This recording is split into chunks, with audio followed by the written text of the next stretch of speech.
Let me remind you that we are brought to you by BetUS, BIT-Bears Country Podcast /BetUS, something like that. 125% sign-up bonus. If you like to gamble, if you like to lose money, please use BetUS and use the link in the description of the channel. Get 125% sign-up bonus and help out the channel because you're just a gambling addict. Unlike us. And PJ, if you're going to bet, please bet responsibly. Please do, and don't blame it on us. Man, I'm a little bit jazzed up after a bye week because normally I hate bye weeks, but I really needed this bye week as far as my personal life, and I'm glad it's over. I'm rejuvenated. I'm ready to talk Bears with you guys again. We've got some special guests coming on in a little bit from CNG Podcast. CNG Podcast. Guys, we know it is a Thursday night. We know that there is NFL football going on.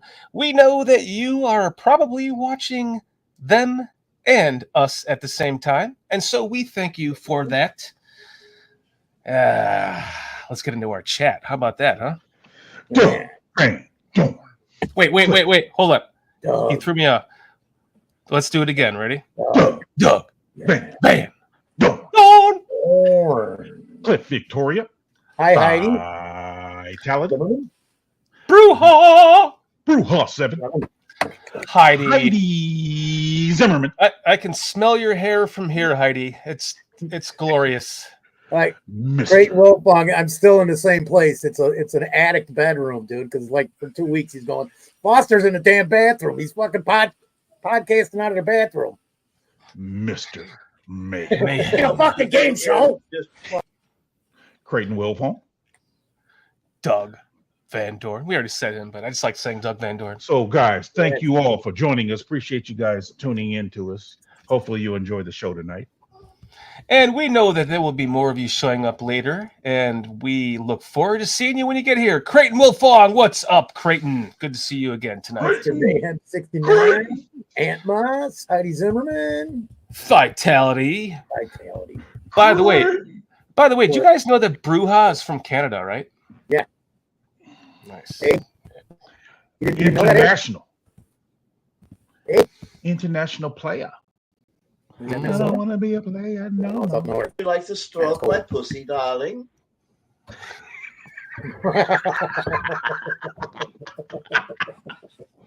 Didn't quite make it to 15 minutes, but okay.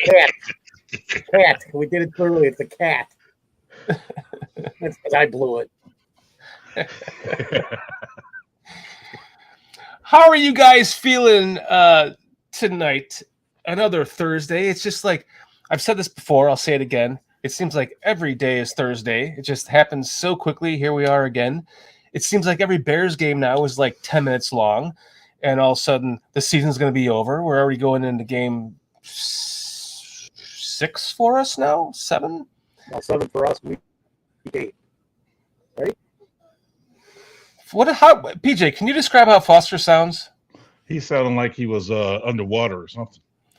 Yeah, like he has like porcupines sticking needles in his ass while he's trying to talk.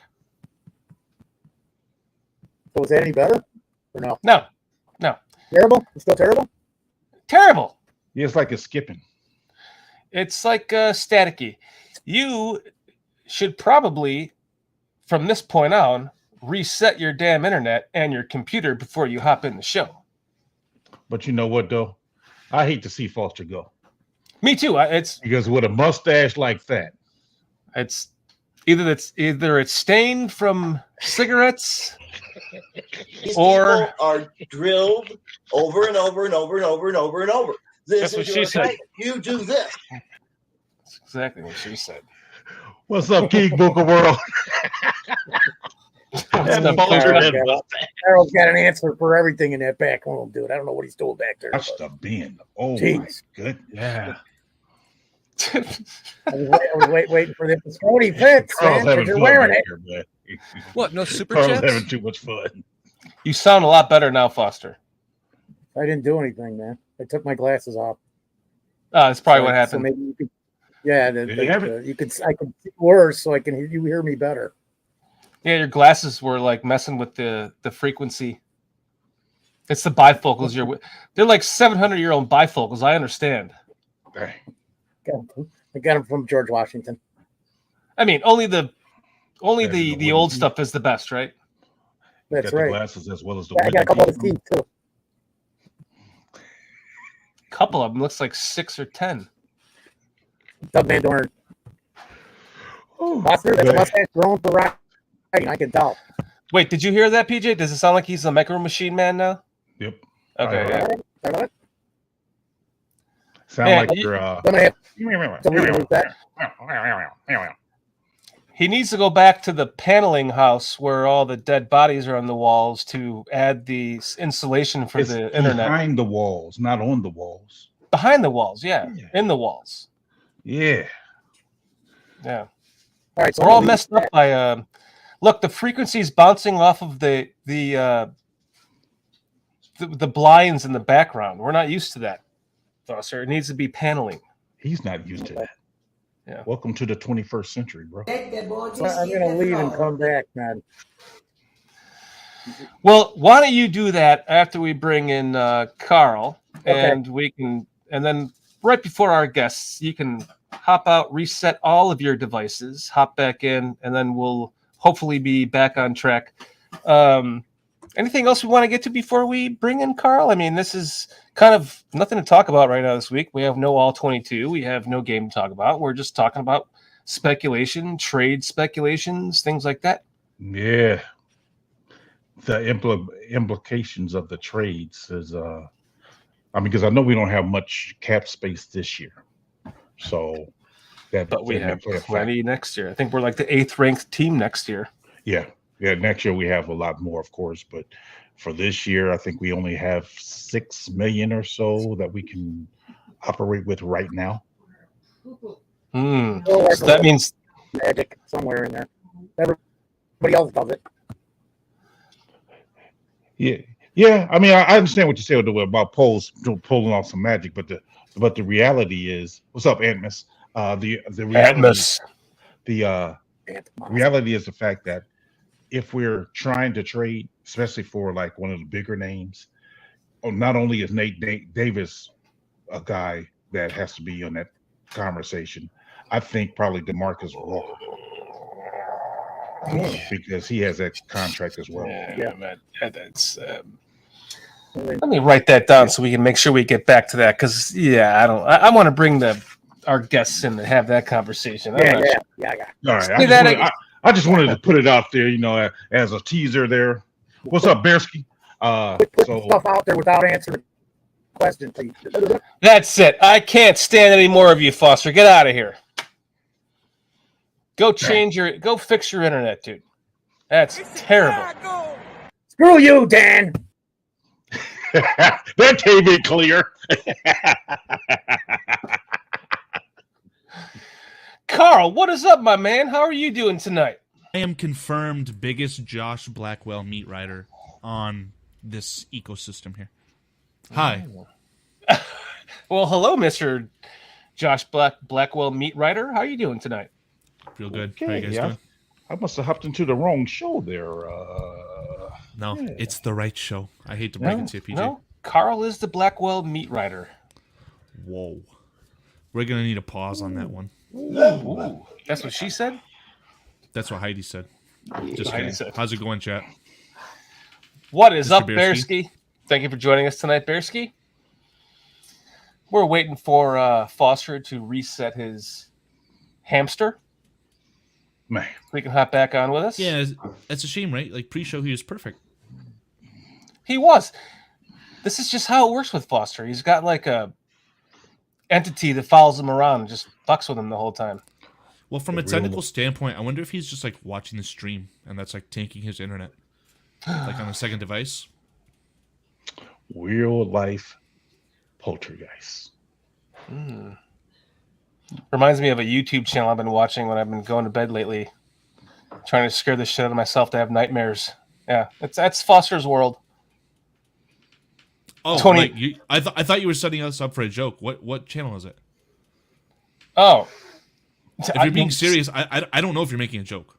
I'll tell you right now. Let's see. I've been listening to Mr. Ballin. I've literally watched every single video that is it Mr. Nightmare?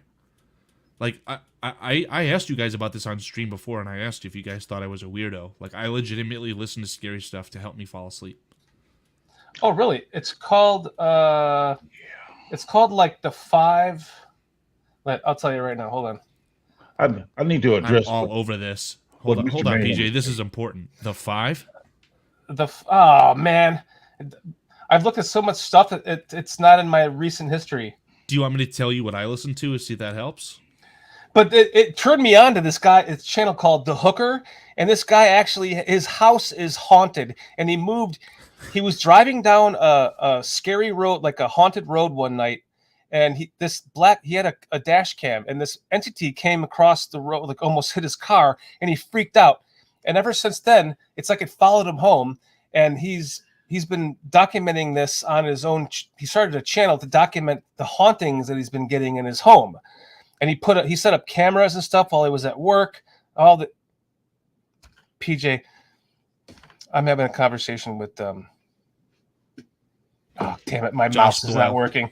Josh Black. I got PJ's out of here. I'm gonna have this conversation with you because PJ's just gonna nod at it because he doesn't believe in this shit. This dude set up cameras in his house and been recording the wildest shit. The channel is called The Hooker. So check it out for yourself. You really think that the recorded stuff in 2024 with AI and the state of AI, that it's real? I mean, it's hard to believe, but I mean, I do not believe recordings anymore. I've seen my own UFOs. I've had my own like entity encounters. My mother had one. She has a very in-depth story about it. I believe her.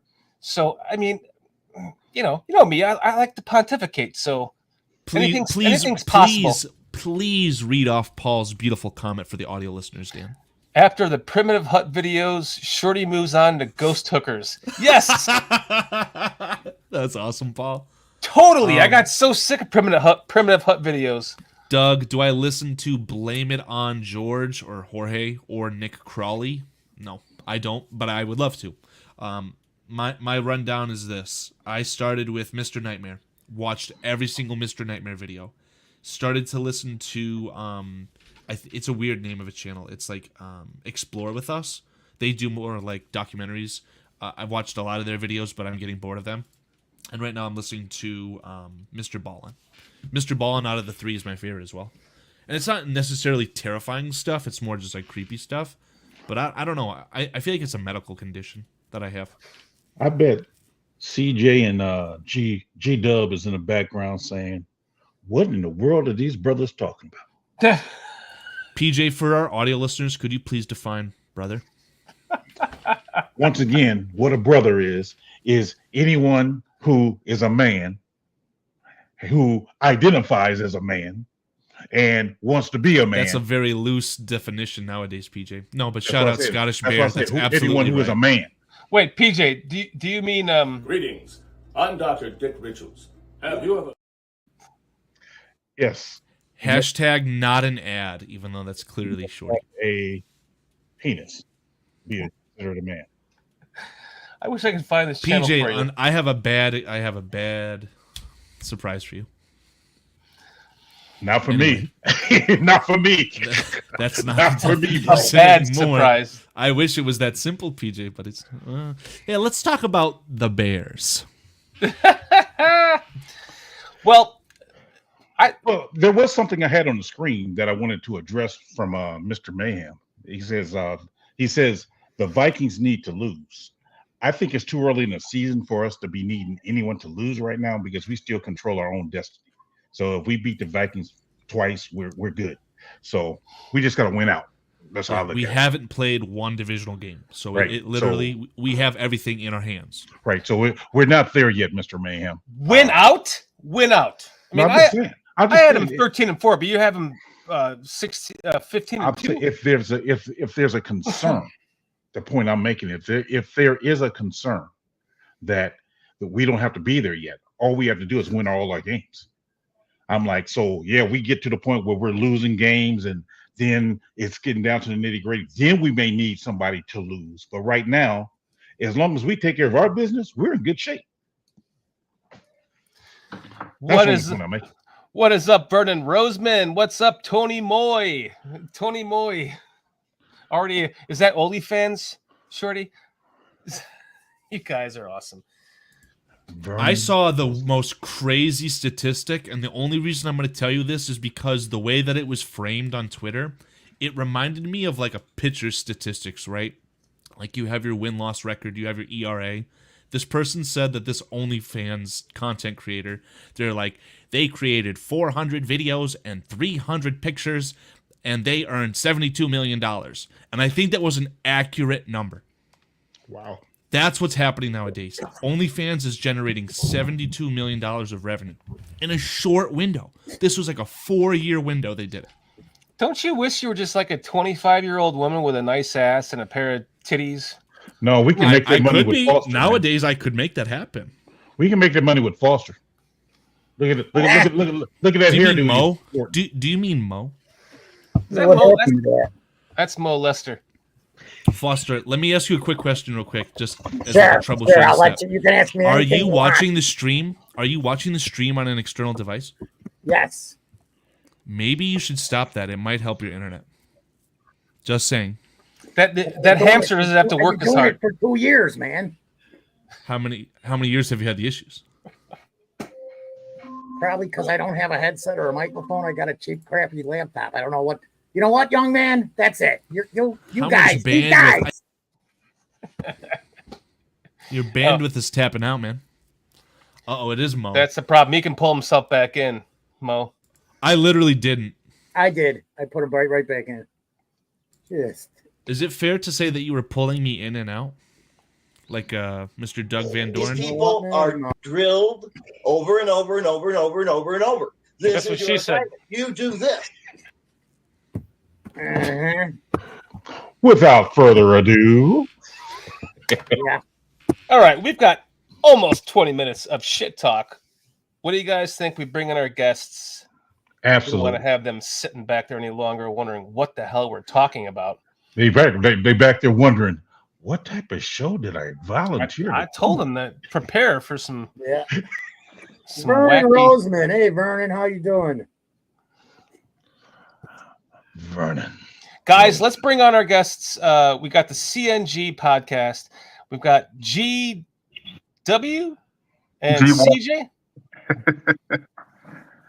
G Walker and CJ. Yeah. What's up, guys? Thanks for joining us tonight. Well, no problem, man. We're glad to be here, bro. CNG. Thanks for having me. Sing it good. G-Dub and CJ. Yes, sir.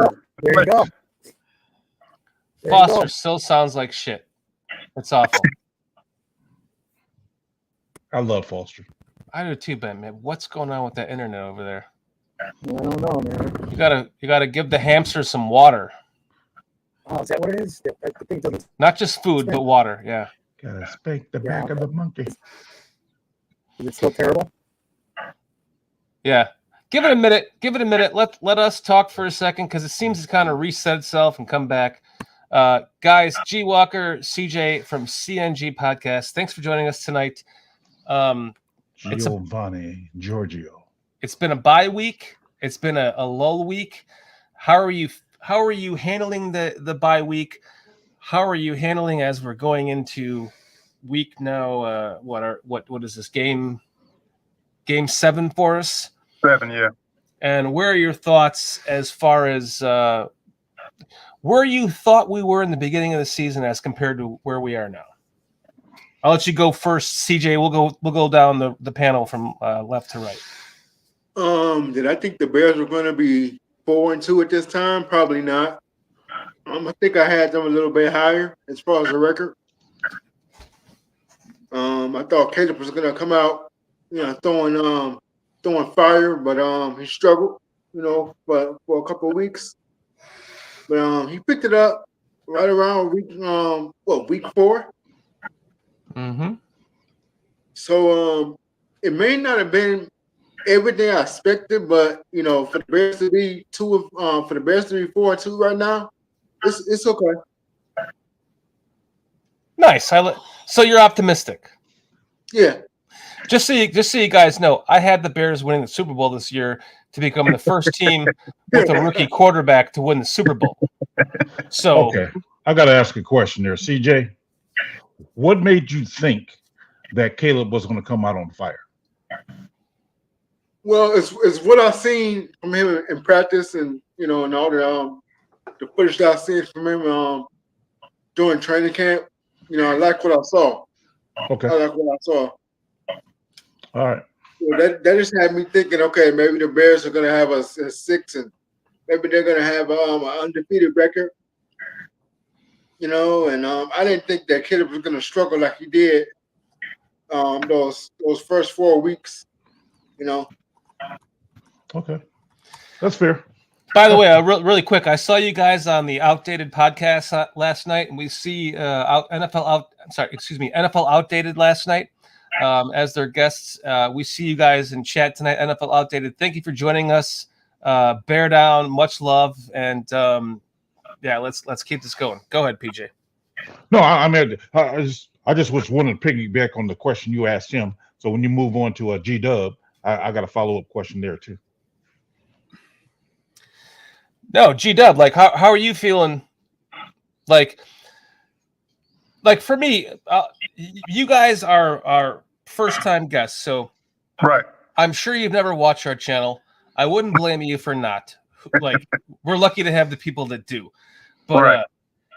For me, the very first pass I ever saw this kid throw, we had just drafted Justin Fields, and I'm like, man, I'm going to be so jealous of the team that drafts this kid. I might just have to become a fan and like a mini fan. Not a fan of any other team but the Bears, but, just make sure I'm watching all the games he's in, that kind of thing. Right. And I thought, man, we'll never have the opportunity to have this kid. PJ's over there, because he just loves Justin Fields. But we're not going to do any comparisons tonight. We don't do that to PJ anymore. But I'm thinking, wow. And here we are. He is our quarterback. We've gotten this far in the season with him. We have a winning record. Just curious to know your thoughts from the beginning until now, and kind of how you, because I had him win the Super Bowl. So go ahead. Well, everybody wants to have instant gratification. They want instant grits. Every quarterback has to come from college and they have to learn the NFL game. Just because we saw Caleb Williams at USC doing his backyard football, that doesn't necessarily mean that was going to happen right away here in Chicago in the NFL against grown men. He's playing against the best kids in college. No, you're playing against grown men now with mortgages, with families, with kids. You know what I mean? So the fact that he had to pretty much learn that this is a pro game and you just can't do what you want to do, and he learned that pretty quickly. And to see him where he's at right now, I'm not surprised, because the kid it's what's above the shoulders and not the arm. It's the IQ. It's the situational awareness. It's the special awareness. That's what separates Caleb right now from a lot of rookie quarterbacks and some of the other quarterbacks that's been in the league for years now. The ability to dance around in the pocket, to keep your head up and not run and to look to throw is what we need from a quarterback. The fact that he can go through his progressions 1, 2, 3, 4 and get that ball out in under 3 seconds, that is a franchise quarterback. That's a franchise quarterback. So the fact that we are 4-2 right now, I might have us a little bit higher, but I'm happy where we're at because we play AFC teams. We lost to the Colts. We lost to the Texans, but we beat the NFC teams that we need to beat. You know what I mean? So the fact that that's going to be probably a situation come forward down the line as far as probably like playoffs or wild card, we're going to beat the Redskins Sunday. We beat who else? There was an NFC team that we just beat. Rams. So the fact that we're trending in that direction to steady beating NFC teams, I can't be any more happy than where we are right now with Justin Fields and his offense and where we're going. Well said. We started off 1-0 against against an AFC team, Yep. and then we lost 2 in a row to AFC teams, Yep. and then we've beat nothing but NFC. We're undefeated in the NFC, and we're 1-2 right now in the AFC. Right. Right. That's all that matters. Nobody gives That's it. a shit when it comes down to the rankings at the end of the year. Right. How many AFC teams you really beat as compared to the NFC teams. So that's very well said. Thank you. Yep. This is Well, part I of have my a follow-up question to that one. I mean, he said it all there. Good job there, G-Dub. I mean, man. Thank you, man. Thank you. Appreciate it. I've said this for a while now, that with this defense, with this receiving core, with this backfield, that I thought they were going to use Khalil Herbert a little bit more, but I understand why he's not a good pass blocking running back. So it kind of gives away that you're going to run the ball with him in the game, right? But that's why I thought it would be so Bears for them to never have been known for having a quarterback. All the quarterback futility, all these years, never blah, blah, blah.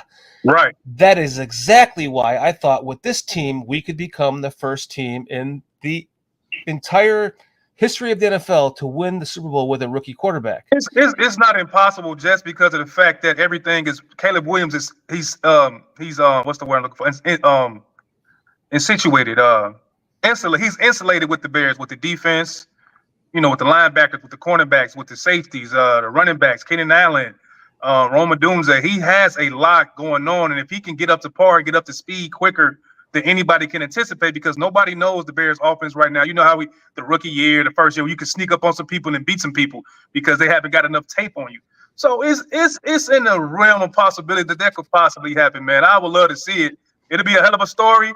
I would love to see it, man, because if anybody can do it, that kid and his IQ and how he could play, man, he could probably do it. But I wouldn't. All he has to do is be better than Rex Grossman, guys.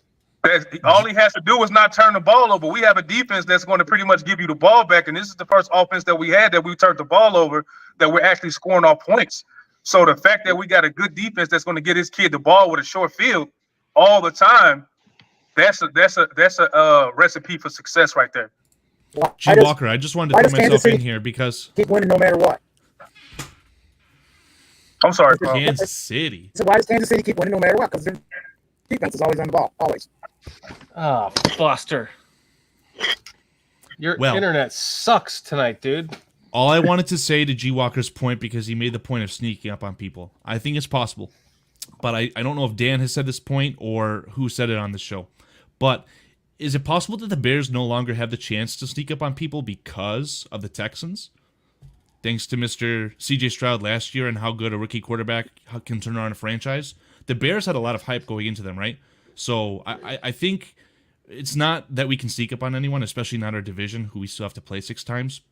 But we'll know how good the kid is once we get into those divisional games. Bye. Yeah. Foster, you want to try one more time, buddy?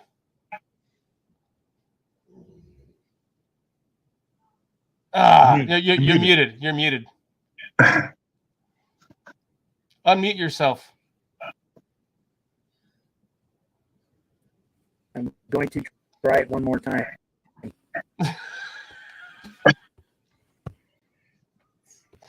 Still sounds like shit, man.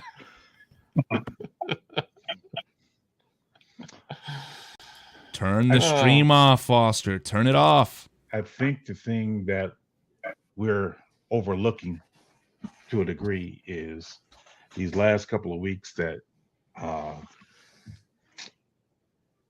Caleb has looked really, really well. We have played some really bad teams. Right. And our offensive line hasn't been tested in those 2 games. In the earlier games this year, where we had some stout defenses, being the Texans and the defensive line of Tennessee, he had more struggles. So I do believe he has grown since then, but he still hasn't been tested yet. Now with Quinn's defense this week, we might see him have a challenge, but they're not even elite. If we're being honest, they're not elite. They're well coached, but they don't have the talent because Jonathan Allen is out, and they don't have the talent like they had previously. But he still will be tested, and I'm real curious to see how our offensive line holds up in protecting him, because if although I believe he's improved, he's still going to get tested. And will he have the time to get to his receivers? Will the receivers get open? I mean, how will those things play out? I'm real curious to see how it goes, because although Jenkins had a good game with the last couple of weeks, subpar talent. Let's see what they do against a better defensive line or a better defense overall. I'm real curious to see how that works out. Yeah, I agree with you.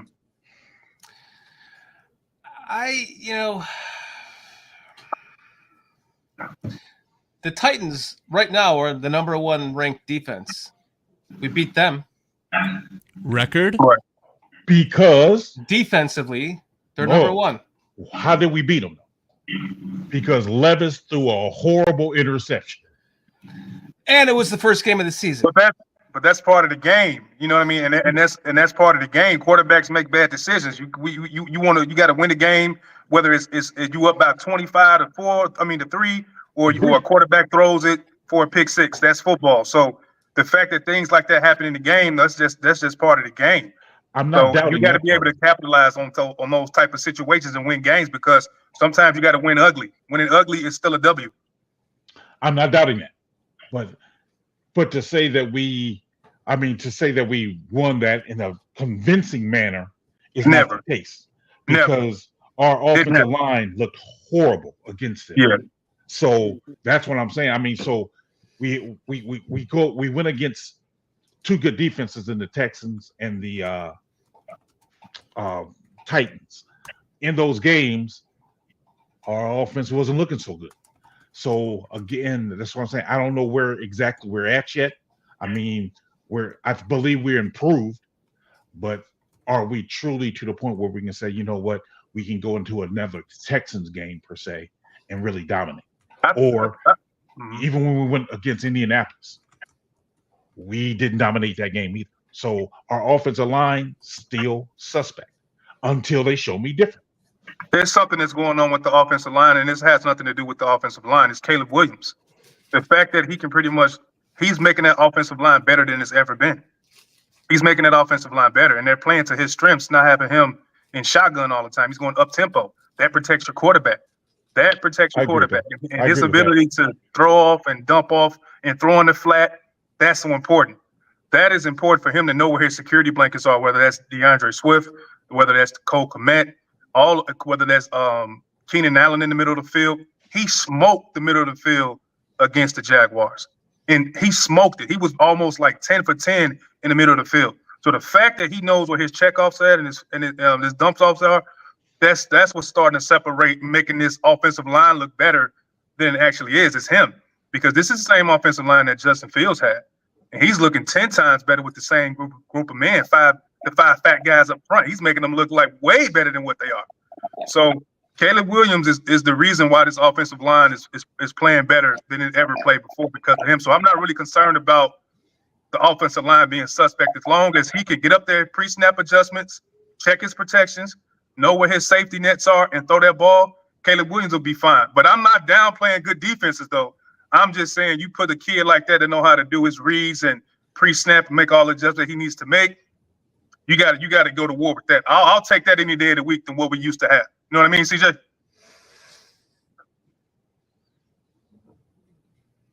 Yeah, I hear you, partner. I agree with everything you just said. So let me ask you guys this: have you guys watched? So we've done the last couple of weeks.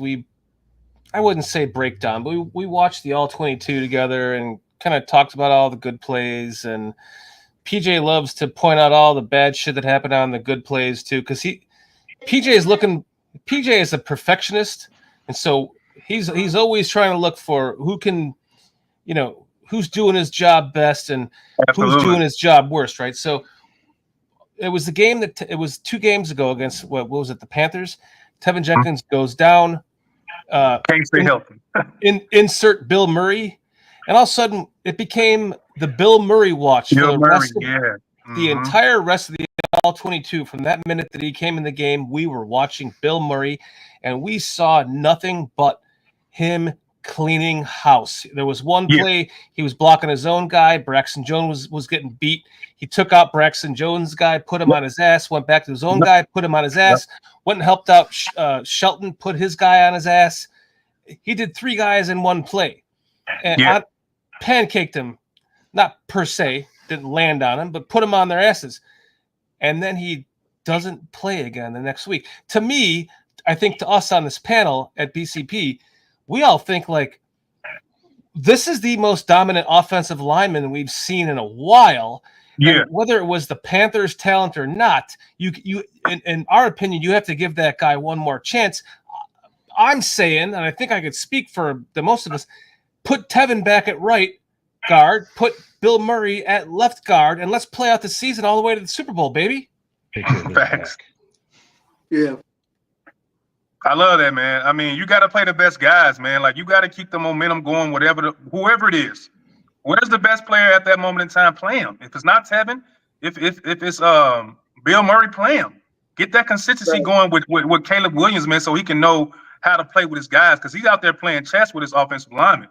I've seen Caleb Williams hide behind linemen, man, and keep his head up.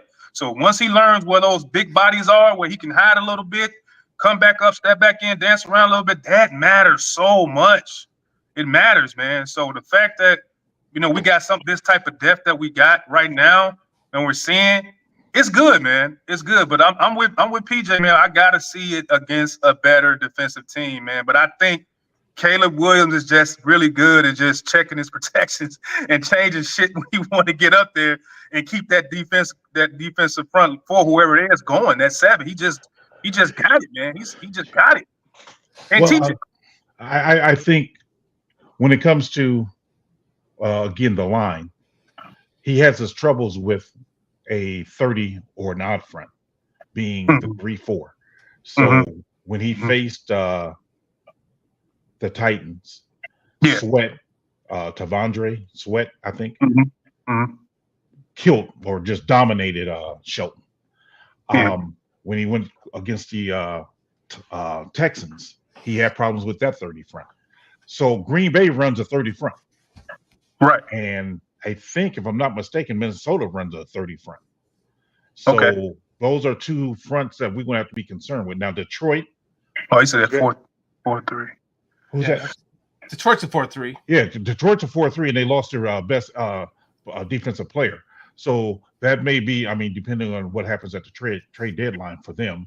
But them not worried so much right now defensively, but the other 2, those teams can present problems for us, and that's what I'm looking at. And it's like, given who we have, a 280 something pound center going against heavy nose tackle, that's going to present problems for Caleb. It just is. That's what has been shown. So I'm hoping that this game we can see some progress. So let me ask you a question. So what do you think he has improved on since those games, or what does he need to improve on? Well, I think those defenses better, those types. I think what he has done is, to your point, the quicker offense. The quicker, getting in a rhythm that way. That helps. But that also goes to the offensive coordinator and saying, okay, this is what we're going to do to help you out. We didn't have these bunch formations where they was crowding the box, and then therefore he didn't get a chance to. So now by spreading them out a bit, he can see more clearly when a blitz is coming, because you got the guy spread it out. So you're like, okay, I can see this guy coming. So what was it? Fire. So he can call those out. Right. He can call those out because he can actually see I'm in fire, dude. Yeah. Right. So being able to have them spread out, he can be able to do that. So that's what I'm saying. Those are the things he improved, and I need to keep on seeing that growth. I need to keep on seeing that growth. Yeah, because he got to play tough defenses, man. So everything that he's learning, like you said, in the past couple of games, he's going to have to meet maybe even quicker. Yeah, like you said, offensive coordinator, they got to get to it. Like, we cannot play around with Green Bay and Minnesota, these defenses, man. So the fact that he has grown, and I think he does have the ability to make you pay. I think Caleb has that ability to make you pay. You blitz me, and I keep seeing it over and over, no matter what team it is, you keep doing this shit, I'm going to kill you. I'm going to zap you. I'm going to laser you. I'm going to get somebody a quick pass, and you're going to have to just sit back and be like, okay, we can't do it. Now, to that point, if you guys remember that play against the Jacksonville Jaguars on the goal line when he threw the fade to Keenan Allen. That was nasty. There was a defensive lineman that came in untouched because Tevin Jenkins doubled the defensive tackle, so the defensive end came in right, and those are the communication things we need to get worked out, and that's the point I'm making. All these things that are coming together, and luckily that worked out for us. But there may be a scenario where it may not work out for us. So yeah, because you just wanted going forward. You just want these things cleaned up because we got the first half of the season was the baby phase. Now he's going to the second phase of the season. It's the toddler phase. Now you're being ready to go to school, bro. You got nobody but division games left for that third leg of the season. So all this stuff we're talking about, miscommunications and all of that with the offensive line, I want all of that shit cleaned up before we play Detroit, Green Bay. I don't want to hear it, man, because I think they can do it, but it's just like you said, the offensive line. Guys can't be coming up there unblocked, man, and just letting them just take hit. Yeah. He's too good, man. He's too good. You want to protect him. You want to protect him. Sproul says I've been around since Hallis. No, that would be Foster. Foster been around since Hallis. Foster was around before Hallis. How do I sound? Excellent. It helps if there's power in the device you're using. Oh wow! Look at that. I didn't have it. There was like 7% battery power, and then when you guys said it was shit, I look at it, it's like I restarted it, wouldn't even go back on. There was nothing. Like, let me plug this in. Yeah. Little power, man. Yeah, I don't know. Fuck Green Bay. That's exactly. Fuck Green Bay, and the Bears could use a little more power, and they got it. They got it on that team, like you guys were talking about. Because I caught most of what you said. I just, when I had to run down and do the thing. So, excellent. Keep it going. So I want to ask you guys, because we want to kind of get into the QB ranking thing a little bit here soon. I want to ask you guys, like, okay, so I had them predicted to win the Super Bowl as the first team with a rookie quarterback, and here we are sitting at 4-2, and we're at the bottom of the division, right? We're in like the nastiest division in the NFL right now. Where do you guys? I'll start with you. CJ, and then G Walker, and then we'll go around to Mo Lester, and then PJ. Just want to know where you guys feel like, how you feel about this division right now, and where we stand as far as right now digging ourselves out of a hole that really shouldn't even be a hole. Go ahead, CJ. I mean, I think the Bears got a good chance to get themselves off a 4-2 hole. I think they have a good chance to go 9-2 or 10-2. It's definitely possible. It's not. Caleb just has to get that offense clicking and going. And the offensive line got to protect them. The defense is really going to have to play up to par. I think we got like the second ranked secondary. Yeah. So they're gonna have to I saw first today. I saw first today. Okay. Yeah, so I mean the second day got to play up to par.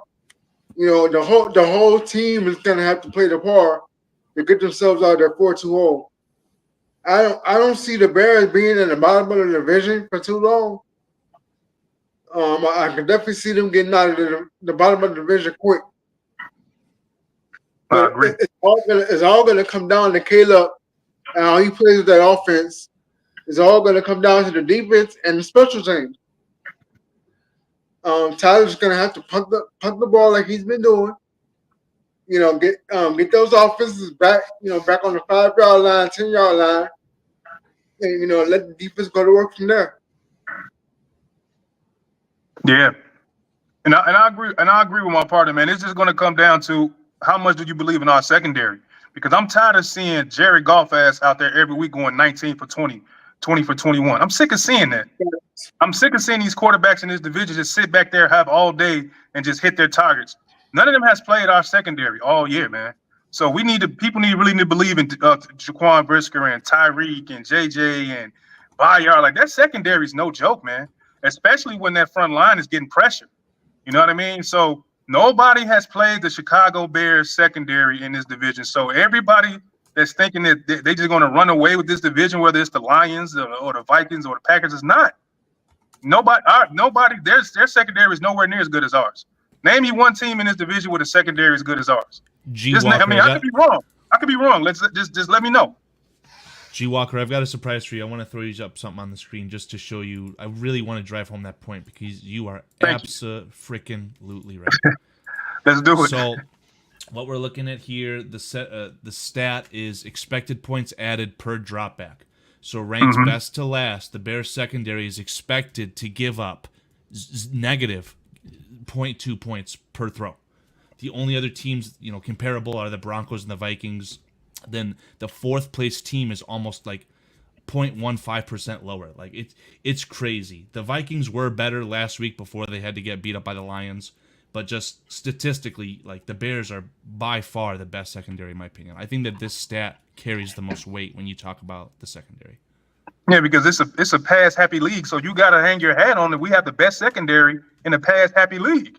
That is huge for division games going forward, man. That's amazing. So talk about I'm not worried, man. How their starter quality players either couldn't start the game with Tyreek Stevenson and Kevin Byard. Your star nickel cornerback, the all-pro nickel, in my opinion, Kyler Gordon, he got injured. Here, I don't know if you heard this before, but let's talk about Josh Blackwell. I am confirmed biggest Josh Blackwell meat rider on this ecosystem here. You cooking, man. You cooking. Audio clip. I'm saying that. It's that here. Do not follow me on Twitter. It's just me begging the Bears to give me a Josh Blackwell jersey. Don't follow me. Yeah. We'll do it live for free too. He just did again. I can't wait to see Jared Goff. I can't wait to this secondary get their hands on Jared Goff. Sam Darnold, I cannot wait. It's gonna be a different story. Like CJ said, we got the crocodile punter back there putting you at the 4. You got to go up the field 95 yards all game if we're not scoring points. Come on, man. It's too much, man. The Chicago Bears, like I said in our podcast, Ryan Poles has probably put this team almost 2 years ahead of itself. We might be 2 years ahead of ourselves right now. We a fucking game show. We always say on this channel, Poles got this shit. He got it, bro. He got it. He got it, man. So the fact that he took that punter in the 4th round and everybody's like, why? I was like, bro, we need that. That is a weapon. You want to make it most difficult for teams to march up the field every time so they can lose their confidence in their offense, man. With our defense, like, good job, Poles, man. Good job drafting that kid because that kid has a boot out of this world. I want to throw this out as we're on the defensive backfield. It's funny, but that might be like a cornerstone for this defense, which is so polar opposite, where it's the line, right? And, the way we say PGT, because I would go around PGT, Poles got this, and I go PGTS, Poles got this shit. That's I've been saying it since he walked in the building, man. But it's funny because I want to watch now how teams build, because if the Bears have success defensively, because they can, I could see if you minus a couple of touchdowns in 2 games, you might be talking about the best defense right now across the board, minus the running game. We see that. We see there's an issue there once in a while. Right. But I'd like to see if I want to check some other teams and see if they start building the defense backwards, because this should be like year 5, where the team's 4-2 and things kind of look gung ho, and things are looking pretty darn good. The only thing that would be better we'd stop the run game better, and our offensive line would be better. But offensive line, that's a tough thing to build. PJ and I always talk about this, guys, and I want to get your opinion on it. These preseason games, the lack of the continuity between the 5 guys that are out there putting it on the line for each other. I think sometimes that they should play a little more in preseason, especially if we can get them together healthy. It seems we've been having problems for 3 years just getting guys healthy and even attempting to play together in the preseason. But I just wanted to see what you guys would think about that too. C-Dub and CJ. Continuity amongst the players playing a little more time together involved. I know we're coming into a game, but I just I got to throw it out there because we've been talking about it for 3 years, 2 years, Peach. CJ, you can go ahead. No, I'll go after you. I mean, I definitely think that continuity on the offensive line is key. But I think it starts with the center and the quarterback. Caleb has been doing a pretty good job getting that ball out to where the offensive line have not had to put in too much work to protect him. And he's been getting the ball up pretty quick. Mm-hmm. So I think that's a positive. It could be a negative and a positive at the same time. Two things can be true. Absolutely. Yep. Yeah, because the offensive line haven't been tested yet. But it's been working so far for the Bears. I don't know how long it's going to be working for the Bears when they're playing against Detroit, Green Bay, Minnesota, those teams coming up. But it's been working pretty good for them right now. But I think they're definitely going to have to clean that up. And just to back off what my partner said, they got to clean it up. But this falls on Ryan Poles, man. And he's been drafting guys and just picking up scraps of an offensive line for the past 3 years. He's been neglecting his offensive line. And the fact that Caleb Williams has been good enough to get away with it lets you know that he picked the right quarterback, man. Because everybody can't play with this offensive line the way Caleb Williams has played it with this offensive line. So Ryan Poles has to, in this draft and free agency, he has to get some guys, man. He has to get another left guard. He has to get a center first round or second round, wherever it go. You got to get some guys up there that you got to play against in that division. And it can't be 6th rounders and 7th rounders. They have to be those guys going forward. Like, you get 1 year, maybe, okay, we didn't really get all the stuff we need to get in the draft as far as offensive linemen. But going forward with Caleb Williams and everything, the weapons that we have, you can't let it implode by picking guys at the end of the draft. You have to go get the guys that are stout, that are strong, that are big guys that can block, run block, and pass block. He got to do it. So it's on Ryan Poles, man. His Ryan Poles has done a version of a Ryan Pace patchwork offensive line, and what he's attempted to do there. I admit that's where he's failed, but I'm a betting man, and I'll bet he gets that right because that's really the biggest issue to address. And I've been saying that since last season, and Pete, you know it.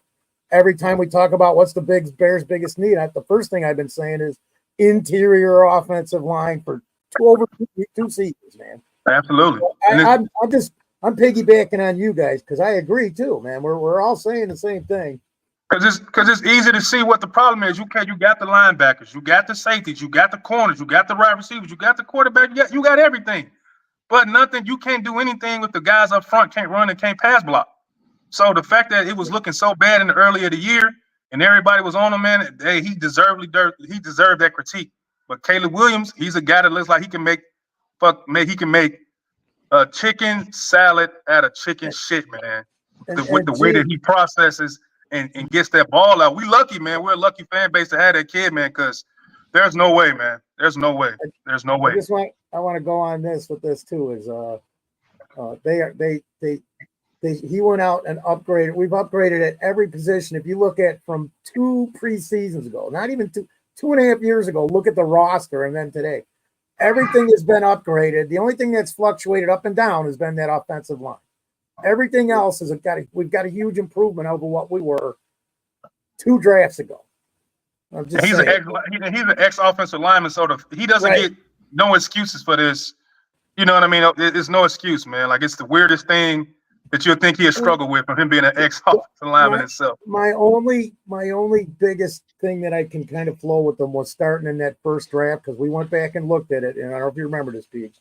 1 second, Carl. Is that he kind of was forced to build the defense backwards from the back up. Look at the way it was done with that first draft with Brisker and Gordon. True. He was kind of put in that position. I went back and looked at that draft. We just did this a couple weeks ago. And I literally, the night that the day 1 draft ended and the first picks 30 2 picks were picked, I went and did a draft, and fortunately I sent it to Avo Gandhi at the Barroom Network, and he still had it. And then I got it back from him on Facebook. I literally went, and the best 2 players available when I drafted, I could show it to you if I can pull it up, were Brisker and Gordon. But I mean, Gordon and Brisker in order, because we were talking about, oh, we should have got an offensive lineman here. I'm like, yeah, but then we might not have this guy or that guy. It's just, I think he was kind of forced to do it this way. He could have done better with his picks, but I mean, look, you're not going to get them all. He screwed up at wide receiver when he, you know, I mean, there's just things you're going to make mistakes at. And I think offensive line, he's made the most mistakes at, but it's also probably the biggest gamble, because you've got to have a cohesive, active unit that plays together continuously, man. You look at the great teams going over the years, going back, even Kansas City. What's there's 3 consistent linemen on that team that play inside and out for the Chiefs, man. You got Humphreys, Creed, and whatever. You guys know what I'm talking about. Yeah. Consistency and the talent. Not to interrupt you guys, but we got a lot of new guys in chat tonight, guys. PJ, let's get to we got John King Bravo Stockton. Thank you for joining us tonight. Illinois Jones, thank you for hopping in with us again. Minister Charles Johnson. Minister Charles Johnson. And we got Z, Scottish Bear. Wait. There's a Z. There's a Z. Armando Lara Jr. PJ loves a good Johnson, everyone. Yeah. I got to have a little Tony Moy. There was another Z, though. Z something or other. It wasn't just Z, unless he just changed his name. But thank you, guys. And then I want to make sure, while everybody's watching and we're talking to the chat, that you guys give us where everybody can tell everybody where they can find you at. Please do. Tell us where, again, Twitter and your Facebook, and go. You can find the CNG Podcast on Facebook. That's where we started from, man. And you can find the CNG Podcast on YouTube. CJ started that page. He runs that page over there, and I run the Facebook page. And you can find us on the Twitter page. So we're building a Twitter page or X page. CNG Podcast on Facebook, Twitter, and YouTube. Go like, go follow. Pre-game shows, post-game shows, content pieces, reels. I do a lot of creative stuff. Dan knows it, man. He saw it. He just jumped right on it to mess with me, man. So if you guys want a little bit more than just a podcast, we got everything, man. We got everything. And if you're a Chicagoan and true Chicago on the CNG Podcast Facebook page, that's where we have the Bulls content and our Chicago Cubs content. So yeah, man. Follow the CNG Podcast. So when I go to Facebook, I just look up CNG Podcast. CNG Podcast. Okay. That's it. Right on. What is it? That's all I got to do. So normally we have our guest asking shots from the sideline. Did you put the fellows through an interrogation like me? No, we normally put everyone through an interrogation, but PJ does that. And where's PJ right now for the interrogation? I can start it off though. Normally normally the interrogation would start something like this. How did you guys become Bears fans? And when? Just the facts, guys. Just the facts. No side bullshit. I'm joking around.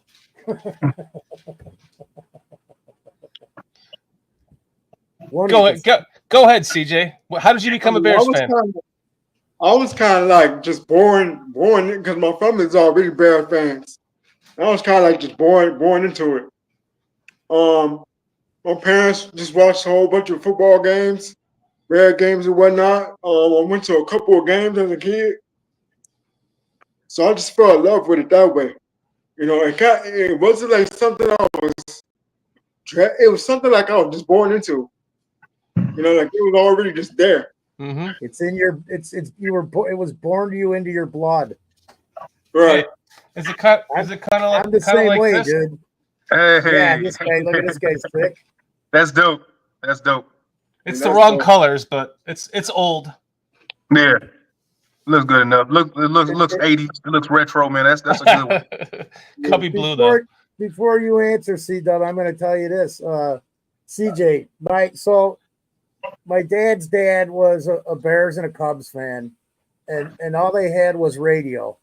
So he listened to that. And me growing up in the late 60s and all through the 70s, the Blackhawks, the Bears game, all the Cubs games, half the White Sox games, even Chicago Sting was, if sports was to be had, wherever I could go from anybody's house, even in the neighborhood, or to the park, and even the field house would have the Cubs or the Bears game on if it was a Sunday. I swear to God.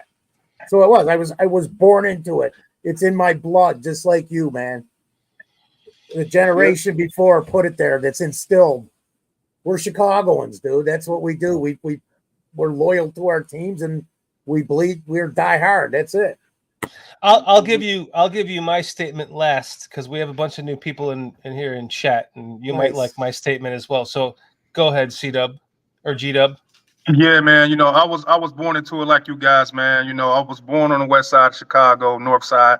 So, you know, growing up on this side of town is Cub City, man. It's Bears country. It's the Chicago Bulls on Madison. So, you know, growing up as a kid, it's Sundays. You know, you got the family around eating food. Everybody's wearing a shirt, wearing a jersey. So it's like, you know what I mean? You was born into it. You know what I mean? No matter what, we bleed blue and orange. You see right now, I got the orange hoodie on, draped up in it for life. You know what I mean? So it's just in my DNA, man. I've been a Bears fan for my whole life, and I'll never change, man. So the fact that we actually got a QB1.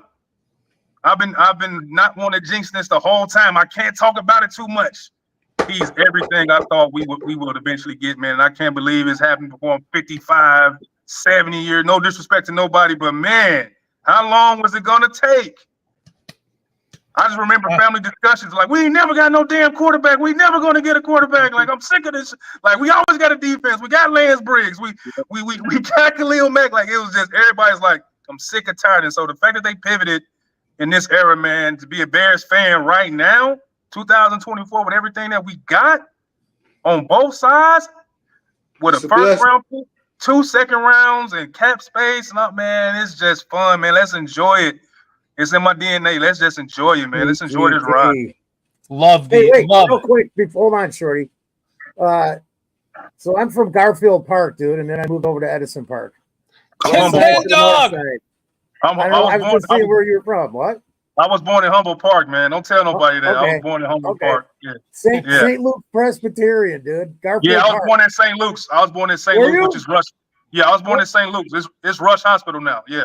Yeah. Yeah. Well, nice. when I in the 1860s when I was born, it was St. Luke's Presbyterian. Presbyterian. Yeah, I was born there, man. So we got something in common, man. I was born there. Yeah. Same building, man. You were in your hundreds back then, Foster. What do you mean, dude? Dude, I built the building. What are you talking about? And, exactly. Somebody had a comment real quick about the Cardinals. Foster remembers the Cardinals because they were in Chicago till 1960. They were before the Bears. They've been around since 1893, and they were originally called the Morgan Athletic Club. They're the oldest team in the NFL history. You and I talked about if they were ever to bring back an AFC. That's what I'd want it to be. Southside team, the Cardinals. If they're ever going to bring an AFC team to Chicago, because like you said, it's it's Bears. Armando said baseball. Armando Lara says baseball divides us, football unites us, because we have two different baseball teams. Yeah, like every state has, like the big ones have more than some, even more than two, right? We only have one team that has two, and the Bears, even more so. If Caleb Williams becomes the Michael Jordan of the NFL, no one's going to talk about Michael Jordan anymore. No one's going to talk about the '85 Bears anymore. They're going to be talking about the Bears for the next 100 years. If Caleb Williams is exactly what he's proving us to, what we all thought he was going to be, what he's becoming, right? I agree. For me, just for my Bears fandom, 10 years old, 85 happened. My parents weren't football fans. They became football fans. It was all over the TV, Super Bowl shuffle, blah, blah, blah. From that moment on, just, astounded, in love with them ever since. And for you guys and anyone new in the chat that doesn't know, Dan. I had media passes for the mid 90s, 94, 95 through Vernon Roseman, who's here with us in chat tonight. And we went to every single home game, stayed in the press box. We went to training camp, stayed in the dorm rooms with them for 2 weeks, ate all of our meals with them. That's dope. Got to go into the locker room, stand on the sidelines, all that shit. So it's even more ingrained in me just from 85 on, just from having that experience in my life that just made me a ridiculous Bears fan as well. And this is what makes us all so special, is that every one of us, all you guys here in chat, every week with us, 62 now, the number just keeps growing. You guys hanging out with us, everyone who has their own Bears podcast, like you guys, like us, we dominate this landscape because of we have got the largest, most expanded fan base of any NFL team. And I am so proud. London proved that. London proved that. That looked like Soldier Field over there in London, man. That was crazy. And by the way, J2K here in chat tonight, he said he just subscribed to you. Hit him up, J2K Designs. Carl, play his quick promo for them. Just a short one after this. Yeah, that's J2K. J2K Designs. Hit us up, man. Hit us up. CJ on Twitter, then CNG Podcast on Twitter. Hit us up, man. We love working with people, man. He's helping to rebrand. He wants every single Bears channel to look like it's made by a professional, so we can all dominate the entire landscape of any other team. We got to do our part, man. We got to do our part to help the team win. So if it's dope media and videos and messages and real whatever, man, we're doing our part to help the team, man. So J2K, man, we salute you out there, bro. Keep doing your thing. This guy's awesome. He helps everybody. So, and he'll help you, dude. I mean, we grow the network of our type of fandom, man. Just Bears fans who die hard, and we can talk and disagree and not have to get at each other's throats about it. Right. Things are going to happen, man. J2K you just want the Bears to win a damn Super Bowl, right? Everybody. In more ways than we could know, and other channels, and I guarantee you he would love to help you guys out too, to help you everything you see here has been rebranded. We'll help you grow your brand, your show, man. Exactly. We will. So just make sure when he contacts you, get it, whatever you guys do. J2K is awesome. He says appreciate that. Thank you guys. Yeah. So can't wait to see what he's going to do with you guys too, because we got to dominate this market here on this show from the beginning. Yeah. From the beginning, and he's done nothing but help us. Love it. Love to hear it. So, guys, PJ, did you have anything to add to that? By the way, you hop back in. We were just interrogating them. Yeah, we tried to do it, Peach, but it wasn't as good, man. We should have just waited for the cop. We asked them how they became Bears fans. For the ex-military cop to come in and give you guys the 10th degree.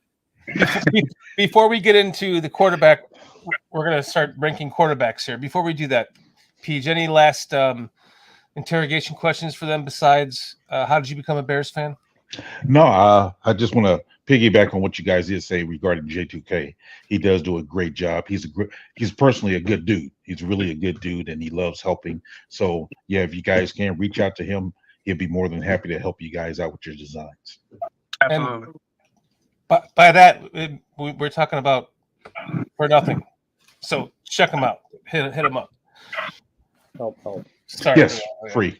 I don't think that's not a secret. J2K is doing this for everyone for free. So yeah, Armando Lara. He's a diehard Bears fanatic like the rest of us. The rebranding that's going on this channel, the BCP right above PJ.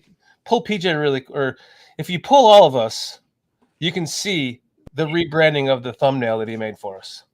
See that Bears Country Productions established? Yeah, that's all him. Okay, cool. Awesome. So, I personally, I'm loving the trajectory that this team is going on with the quarterback, and I'm curious to know how we all feel about the other quarterbacks in this league. I know Carl has done some work on this, and we should probably start talking about this now, Carl. Like, He's Why don't shaking you- his head. why No, don't- I haven't. No. why don't you come in and present your quarterback rankings? How do you want to do this, buddy? Whoa. Okay, I don't know who's going where. So, I have not compiled anything. This is going to be your guys' responsibility, okay? You guys are going to take the ring to Mordor. I think that you guys should do the starting quarterbacks of each NFL team. So you'll have to rank 32 quarterbacks. How you want to do it, you guys can decide the rules. I would suggest not starting with Caleb Williams unless you want to. I would say, why don't you guys go from the AFC to the NFC? However you want to do that. I will do my best to try and show you which quarterbacks are which so you don't have to fight through that. It's just going to be a picture of their face, and you assign them to a graphic. So let me see if I can get that on the screen for you guys. I think with 5 people, this will be best too, so that there's no even, half say this, half say that, and it's an uneven. Right, tiebreaker. I there's think a 5 is awesome. Okay. So if I share my screen with you guys, I might have to zoom in a bit. By the way, does anyone know? Okay, so minus this last game, Caleb Williams was 89.4% completion percentage against the blitz in this previous 2 games. Does anyone know what that number is now that the last game was added? I was trying to look it up and I couldn't find it. Maybe somebody here in chat knows. Maybe one of you guys know. It's like 70-something%. It's went up a lot. I think it's went up a lot. Well, it was 89.4 after the Panthers and Rams game, but with the Jaguars game, I wonder what that number is still. What are you Did it- asking? did it- His completion percentage? Against the blitz. Remember we talked about against the Rams Well, and it the Panthers. wouldn't have changed past last week, right? Because after the No. Jaguars game, We they didn't play. have the Jaguars game was not part of it. It was the Rams and the Panthers. I have breaking news. I do not subscribe to PFF. Damn it. Anyone in chat So- know? Damn it, Jim! I'm a doctor. Not Hold a on, pool, Foster. man. I'm gonna lose it, Foster. No, that was It's Star too late. Trek, dude. That was Star Trek. Oh, wait. Here it This ain't is. a fucking game show. That was actually Pet Detective too. Damn it, Okay. Jim! I'm a doctor, not a pool, man. So While you go ahead. I was just gonna say, obviously, this graphic is perfect, right? Like forgot S about tier that to one, F Dan. tier. We think that Kirk Cousins is an S tier, right? It's a joke. You guys are gonna have to determine your rules. So why don't we What is start it? with the Wait, AFC? what's an S tier like? What's the Mister?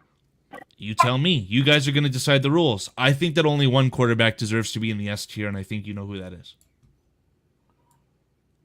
If you want me to help you, I will. Superstar status. Is that what we're saying? Yeah. No, when you think of S tier and things like that, it's just a cut above. Like an A tier quarterback could probably win the Super Bowl, but Mahomes is probably the only S tier quarterback, right? Gotcha. That's what I'm trying to go for. So Gotcha. why don't we just continue here with the AFC? We'll continue on. So your other teams in the AFC are going to be the Chargers, the Raiders, and the Broncos. So let me mute myself. You guys take this away. If you have any questions, I'll jump in. Okay. And chat, let us know what your thoughts are too here. This is I was kind of hoping that Carl would actually facilitate this. Okay, if Seems that's as though what you he- want. Yeah, Seems as me though That's too. what you me want. too. I Me too. really don't have a problem with that. Okay, so again, Justin Herbert is in the AFC. I don't even know what that is. West. You have Yes. Bo Nix, and then who's the starting quarterback of the Raiders? That's a big question mark, right? I thought it was Aiden O'Connell. Aiden It's O'Connell got not. hurt. So who is it? Is it Minshew? Gardner Minshew? I guess we're gonna have to go with Minshew. Gardner Minshew. So it's Yeah. this young fellow right here. You guys take it away. Ooh. Well, Herbert. Put him in a B, and the I other would say- two in C. Yeah, I think Herbert's more of a B, above average. Have you guys watched a lot of Bo Nix? I mean, I just heard Foster thinks Bo Nix and Minshew are on the same tier. I honestly no longer think that. I honestly just picked Bo Nix up because I'm worried about Daniels being hurt.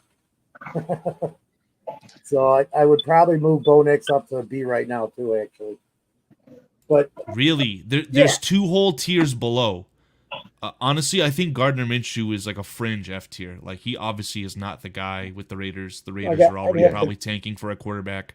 Yeah, he's more of a D. I would have to agree with that, PJ.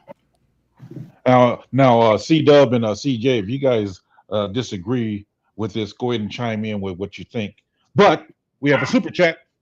Whoa! The Scrolls. I know $5 ain't much, but it would have got you Super Bowl tickets on Foster's Day. Appreciate you, the Scrolls. Appreciate you, man. Appreciate you. Scrolls, thank you so much, man. Really, really, really appreciate that. Really appreciate that. Thank you, thank you, thank you, thank you.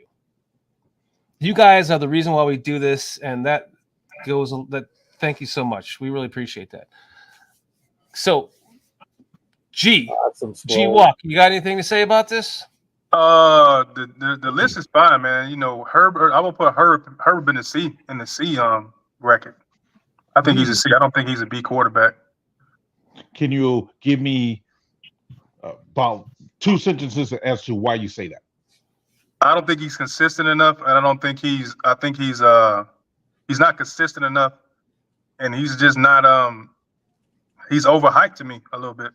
I mean, I know he fits the bill as being 6'4" and he's tall and all that. That's physical, but when it comes to certain things and certain plays I've seen from him, he just looks average at the end of the day. He has a lot of reasons. He's a lot of reasons why that team over there, the Chargers, are struggling. Do you know who Herbert's coach is? It's Harbaugh now. I know. Have you seen a University of Michigan game against Penn State where they ran the ball literally 30 times? Hold on. Before you even get to that, Carl, go to this. Excuse Carl. He's a huge Michigan fan. Look at the receivers he's lost. Go Blue. Look at last year's team, not this year's. This is just my opinion. We're discussing it. If you look at the numbers prior to this season, man, he's a B quarterback in my head too. He's borderline. You could put in borderline. You could have Minshew down borderline DF even, man. It just depends on what week it is. I think I'll go last. Go ahead. So, how are you feeling about this, CJ? I'm pretty much on board with you, Walker, about Herbert. I really haven't seen nothing too special from him. You know, he looks he's a big quarterback, has a little decent arm, can do little things here on the average, but I really haven't seen that much specialty to him. Okay. What about Trevor Lawrence 2.0? I hate to tell y'all that. Yeah. All right. I agree Shorty, with were that. you asking for my thoughts? Yeah. I personally think that Herbert. if you put Herbert on the Bears, like in the long run, Caleb Williams is going to be better. Yeah. Herbert could have one of the most special arms in the NFL. We have seen it. He now has his best receiver as Lad McConkey. Unfortunately, Quentin Johnston started to show some promise and was a bit inconsistent, or not inconsistent, but inconsistent at staying on the field. He's been injured. So I don't know. If you told me that Herbert was the worst quarterback in the A tier, I would be okay with that. Here, how many yards did Keenan Allen have last year with Herbert? Listen, he missed some games. 1,311, I think the number is. Look it up. Somebody look it up. I'm just saying, it's the talent around Herbert that is making him look. It's also the way that Harbaugh designed the team. And Bo Nix, we'll go to Bo Nix next. Carl, what do you think of Bo Nix? Because he has the potential to jump up on this into a lower B, low A, high B category. This is going to sound really bad. You can make it a soundbite. I honestly thought that Bo Nix was literally 27 years old and was going to flame out and literally like lead this league in interceptions, but he's just not that bad. Like the Broncos defense is good. Like they're legitimately good. So I think they are propping him up a bit. But Bo Nix, he's average. He's the definition of average. He's fine. He's never going to be anything special, but he's a lot better than I thought he would be, and that's personally just because I thought he would have already flamed out. Peach, make another little jump. I agree with that. As far as what, Shorty? Have you gone yet? Well, I was the one who put them in the places they're at. We're just talking about Bo Nix, though, guys. Yeah, I think Shorty should give his final say before we move on because I think we're starting to spin the tires. Yeah, so I totally agree with how you guys feel from CNG, CJ, G Walker. I totally understand that. And I was starting to agree with you, but I think that we're going to start getting into all the different conference, the divisions and then the conferences, and these are going to eventually. Some of these guys are going to rise up from the C to a B, or even a B to an A. Once you start using that S category, right? So everything else below that is just what is an A, what is a B. I think that on the right team, in the right circumstances, Herbert is definitely a B. And I think he'll stay there as far as once we get into the rest of the quarterbacks. But I agree with you saying, why you think he would be a C at this point. Shorty, let me very quickly. I think it's ranked fairly other than that. Yes, and I want it to be very visually obvious what we're doing when we go into the next grouping of AFC quarterbacks. We'll do the AFC East, right? I think that Josh Allen could be the best quarterback in the NFL. I love the guy, but I don't think it's fair to put him on the same category as Mahomes. That said, I think he's clearly better than Herbert. So I think that this gives a good ranking as far as where we view these guys, if that makes sense. This is a good barometer for each tier because they're separate tiers, in my opinion. So what are the other quarterbacks in that NFC East? Yeah, you got to put Allen in the A just because he lost Stephon Diggs and he's passing around, and he has no interceptions this year so far for him being an interception machine. So he's definitely lost key pieces of his offensive line too, man. Go on. Yeah. Like he's proving it. And I said it before the season started. I thought he was an MVP candidate. I don't know if anyone on the panel thought that the Bills could finish like bottom of their division, but Josh Allen is proving himself, and I'm all here for it. Yeah, when you got a greedy wide receiver that's me, that becomes a problem. You hear it sometimes, okay, give him the ball, but that becomes part of your culture, and guys look at that a certain way as far as the other wide receivers. So it was just what's it called, addition by subtraction. So Josh Allen is playing his best ball right now. He's definitely an A. It's definitely an A. Now Leo Factor believes that Minshew is better than Bo Nix, but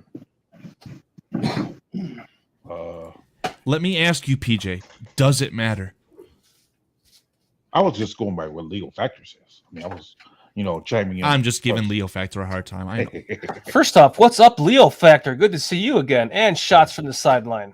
This graphic is dope as hell too, man. I like this, man. It's called a tier. It's called a tier maker. So I didn't do anything special. I don't want to take anyone's. It's good though. I mean, we can look down, right? It's made by Jason Cabral. So shout out Jason Cabral.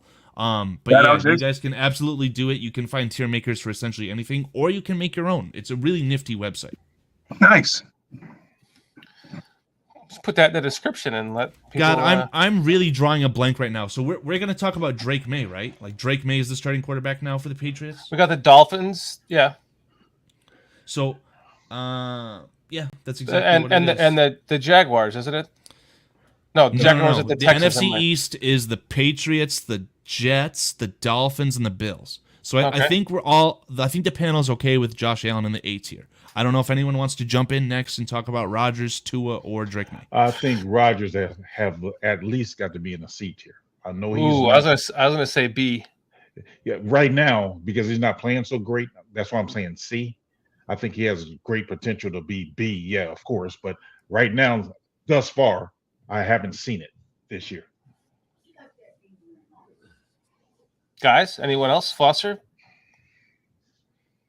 You're muted. No, I'll keep doing that. No, we're good. I mean, I'm on board with so far, man. With Allen up everything. It sets it all up for the next Now Rodgers is definitely a C. Yeah. At this point. Yeah, at this point, it is what it is. Yeah. He wasn't a C when we was beating our ass all the time, but he's a C now. Yep.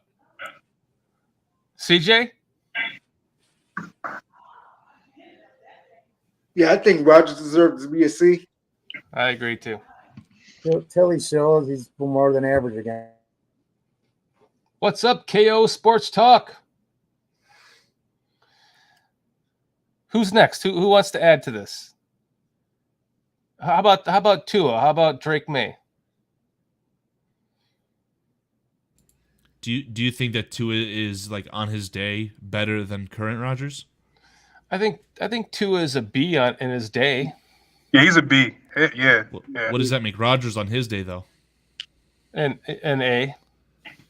Maybe even an S on his day. Yeah, even an S. Yeah, an S. Golly. But he's been an S. I need to say this now. I was about to try and convince you guys to put Rodgers at the absolute bottom of the B tier, but how can I do it after Scottish Bear says that? I can't anymore. He's staying right there. For the audio listeners, yes, Rodgers is a C for cunt. I can't change it. I'm sorry. Chad at least is very much he's not sorry. Opinion of Tua as a B. I think that Tua on his day we can say is better than Rodgers currently. I'm okay with that. Have you guys been impressed with Drake May at all? Nope. F. F. I will say though that I'll put him at a D. Yeah, I not enough body of work. F. Yeah, I want to hear the chat. Yeah. I want to hear the chat's opinion, guys. If you could let me know what you guys think of Drake May, because I honestly think that for what I said with Bo Nix, Drake May is playing better. I don't know, but maybe C is too high. No way. Yeah, Drake May is. He has the arm talent. It's not his fault that he's losing because he's got a terrible head coach and a terrible roster around him. Let me see 2 or 3 more games. Okay, so That's keep why him he's at an a D. F right now. No, keep he's him an at the F. top of the D. I gave him a D. I just gave him a D. I refuse to put Drake May at F. I refuse. May has started 2 games out of 7, so he's an F right now. Sorry. That's my Just opinion. look at the arm talent. I mean, if you put him on the Raiders become instantly better. I think he's better than Gardner Minshew. Okay, well, chat's saying C or D, so okay. Yeah, I mean, I think you guys are underestimating how bad the Patriots roster is, and we get to play them. We get the luxury of playing the Patriots. True. I've never cast a sports bet in my life, but I'd be willing to bet CJ's social on that game. That is the easiest game we got. Surefire. That's a surefire. G. Walker, you're saying that you think Minshew isn't quite a D? No, I don't think he's quite a D. No, I don't know. I think I agree with you. I think he's more of a C. Guys, Gardner Minshew couldn't beat out Aiden O'Connell. He got benched. Because they want to try to they don't know what they have in Aiden O'Connell. That's why. No, they do. Aiden O'Connell started games for them last year. The Raiders are a bad team. They now have a great owner, right? They have Tom Brady owning them. Neither of those quarterbacks are going to be involved in that franchise next year. Yeah, honestly, KO Sports Talk, I do think that Minshew is like fringe F, but I don't want to put him there just yet. Let me. What's up, KO Sports Talk? Thanks for joining us tonight. Let me take us to the AFC South. I just want to know, is there anything below F for Mike Lennon? No, F is for fuck out of the NFL. I don't know. F is really bad. Let's move on to the AFC South. So we have got Mr. CJ Stroud, if I could find him. Hey. There he is.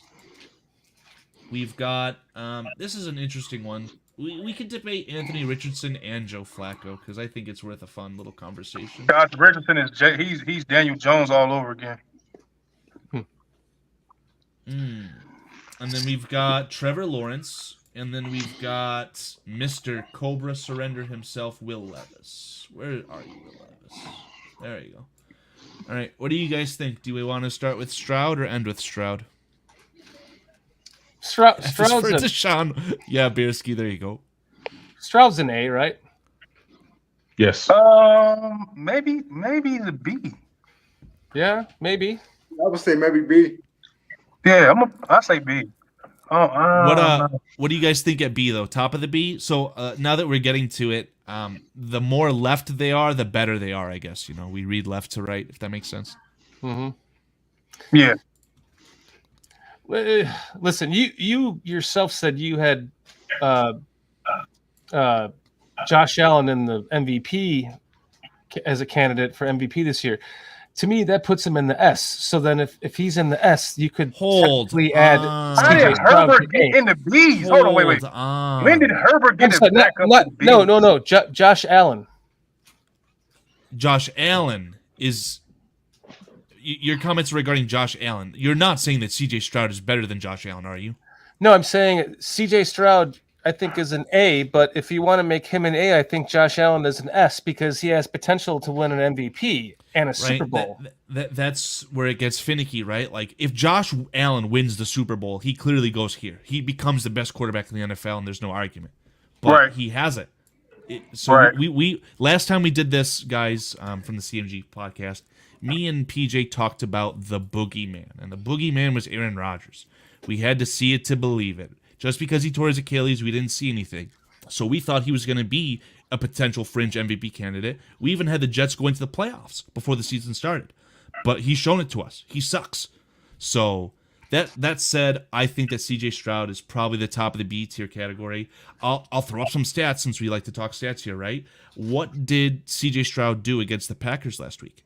He was terrible. I was I know that's for not 86 yards. I know that's for not 86 Mr. total yards. I know that's not Mr. I'm gonna pull Caleb to the side and try to talk to him like I'm the big bro around here. I'm like, I know that's he not big bro'd him. I know. He's not Tom Brady. I know. Okay, so fair enough. So moving on.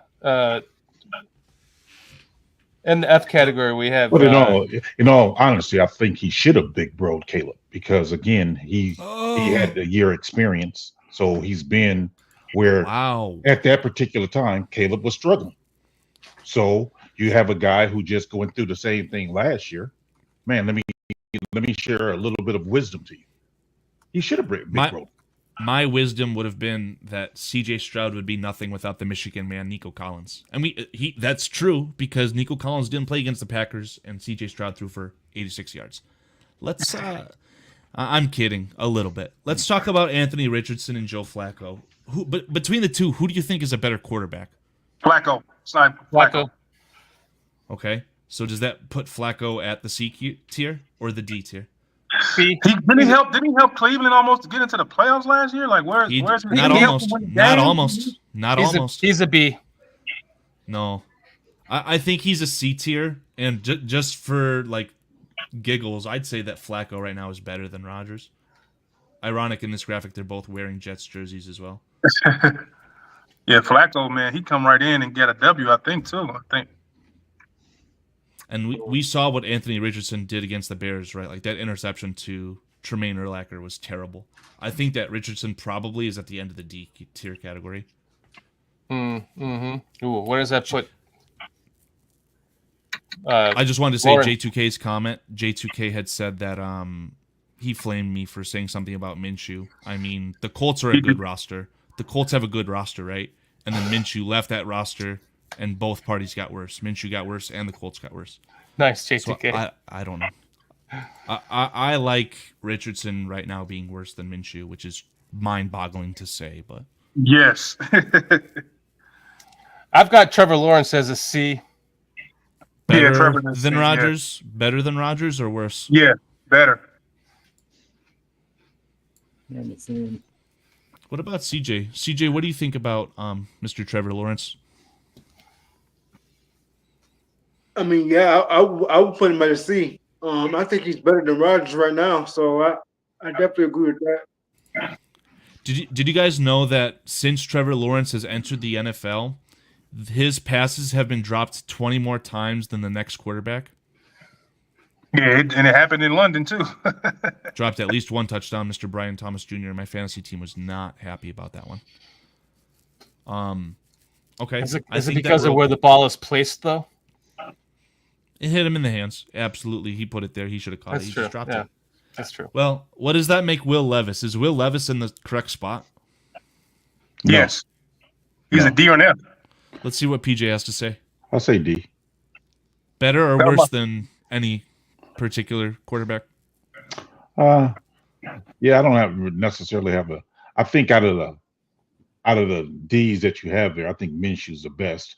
But yeah, as far as where Levis ranks, I think a lot of it's to do with potential and what we haven't quite not seen yet. So him being in his third year, or is this his second year? Third year. I believe it's his second year, right? I don't know though. Yeah, I think it's third. It's third. Wait, who? Will Levis. I love it. It's his second year. Second. Yeah, he was a rookie last year. This is his Yeah. second year. No. Yeah. I'm positive, PJ. He Absolutely. came out with Willis. It was in the same dress. This is his second. Yes. How is that possible? Malik Willis? You're right. Malik Willis got drafted in the 3rd round by the Titans. And Yeah, then year Will Levis before, came back okay. the next year. Okay, all right. You're right. I'm wrong. So yes, this is the second year. So yeah, it's more about potential. So I think D is fair for him. Okay. Do we have any strong disagreements before we move on to the AFC? I North? think Gardner or Minshew should be the first D, though. You love that D, man. Just give Drake May a better team. I swear to God, put Drake May on He's the a Raiders. rookie. He hasn't shown enough as a rookie. Yeah, I agree with Fine. Shorty on that part. Fine. Okay. There's people complaining in the chat on the screen. It don't matter. That's fine by me. Let's move on to the AFC North, where we have, of course, an MVP candidate, Lamar Jackson. Burrow's We right have there. Two quarterbacks. We have two Second. quarterbacks to talk about right here. The Steelers. The Steelers have Mr. Justin Fields. No. and- He's not the starter. Central. They have two quarterbacks, I said. But we're talking about the current starter. Well, it's something to talk about, right? If we don't want to talk about Fields, we don't have to. But I didn't know. I know where it's going to go. I thought it was the AFC East. The We're AFC talking about East. these. The AFC East has the Bills. Josh So Allen. you can't use Deshaun Watson right now because he's out for the season. We could use Deshaun Watson if we wanted to. We absolutely could. I think we should Below talk about it, F? actually, because he's in his spot. We're done with the Browns already, gentlemen. Deshaun Watson, that is the representative of the F tier, as per Paulski, Bearski. Who's his backup though? I think it's going to be Jameis Winston is starting. He is. He just Jameis played. Winston also in the F tier. I can put him there. That's not a problem. And But who's the better F tier? Bills, Joe Burrow. Hey guys, I got a few more minutes. Got a few more minutes.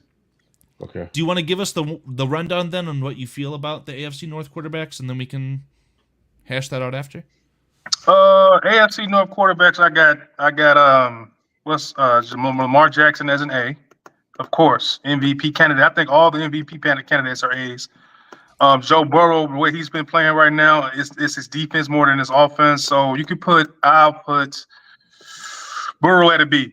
He's not an MVP candidate, but he's still pretty solid. And you still got you still got Russell Wilson, right? And he just came back for his first game, so I'm gonna put him in the C category because I don't think he's a D or an F. I think he's playing average, and I think he's actually going to play better as the season goes along. You want to talk about Justin Fields? You can put him in the C too because he even said himself could have played better. So that's why I got the rankings for AFC North. Do you feel strongly that Lamar Jackson, Joe Burrow, Russell Wilson, or Justin Fields should be better or worse than anyone in their tiers? Russell Wilson could be better than everybody in C. Okay. Justin Fields is probably second in C. Yeah, he's probably second. I can agree with that. Yeah. That's a way to speed through it.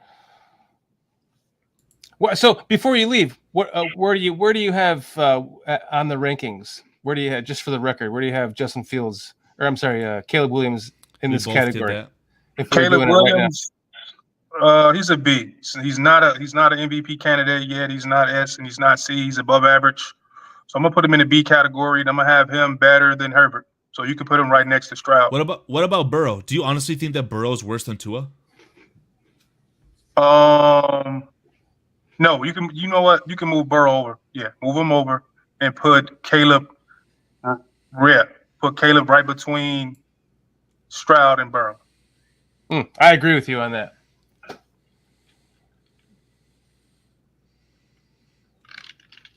Caleb is right there. Yeah, Struggling. So like this? absolutely. Yeah, he's a B. He's a B. Overall, as far as Lamar Jackson better, worse than Josh Allen? Don't matter. Wow, no interceptions. So I gotta keep Josh Allen at A with right there. He no interception for the first time in his career. That's amazing. CJ, are you going to be staying with us? I got like 5 more minutes on my phone because my phone's about to die out. Okay. Yeah. All right. Well, we'll have you guys sign off then, and Why First of don't, all, why don't we CJ, get some Bears predictions and stuff first? CJ, CJ, before you Advance in the leave, next 5 minutes. Okay. I'll wait for the Bears predictions. Then we can speak. Shorty, can you handle the predictions today? yeah, PJ. If I'm using this, yes, I can. PJ, what were you gonna say? I was going to say if CJ have anything that he disagrees with, if he can speak up before he leaves. yes, please. No, I think the list is pretty good. Okay. Well, what's your prediction? Your score prediction for this week then? I got the Bears winning 30-17 against the Commanders. Okay. What about you, G? I got the Bears winning 28-17. Because Mariota's playing. You know what? Mariota's playing.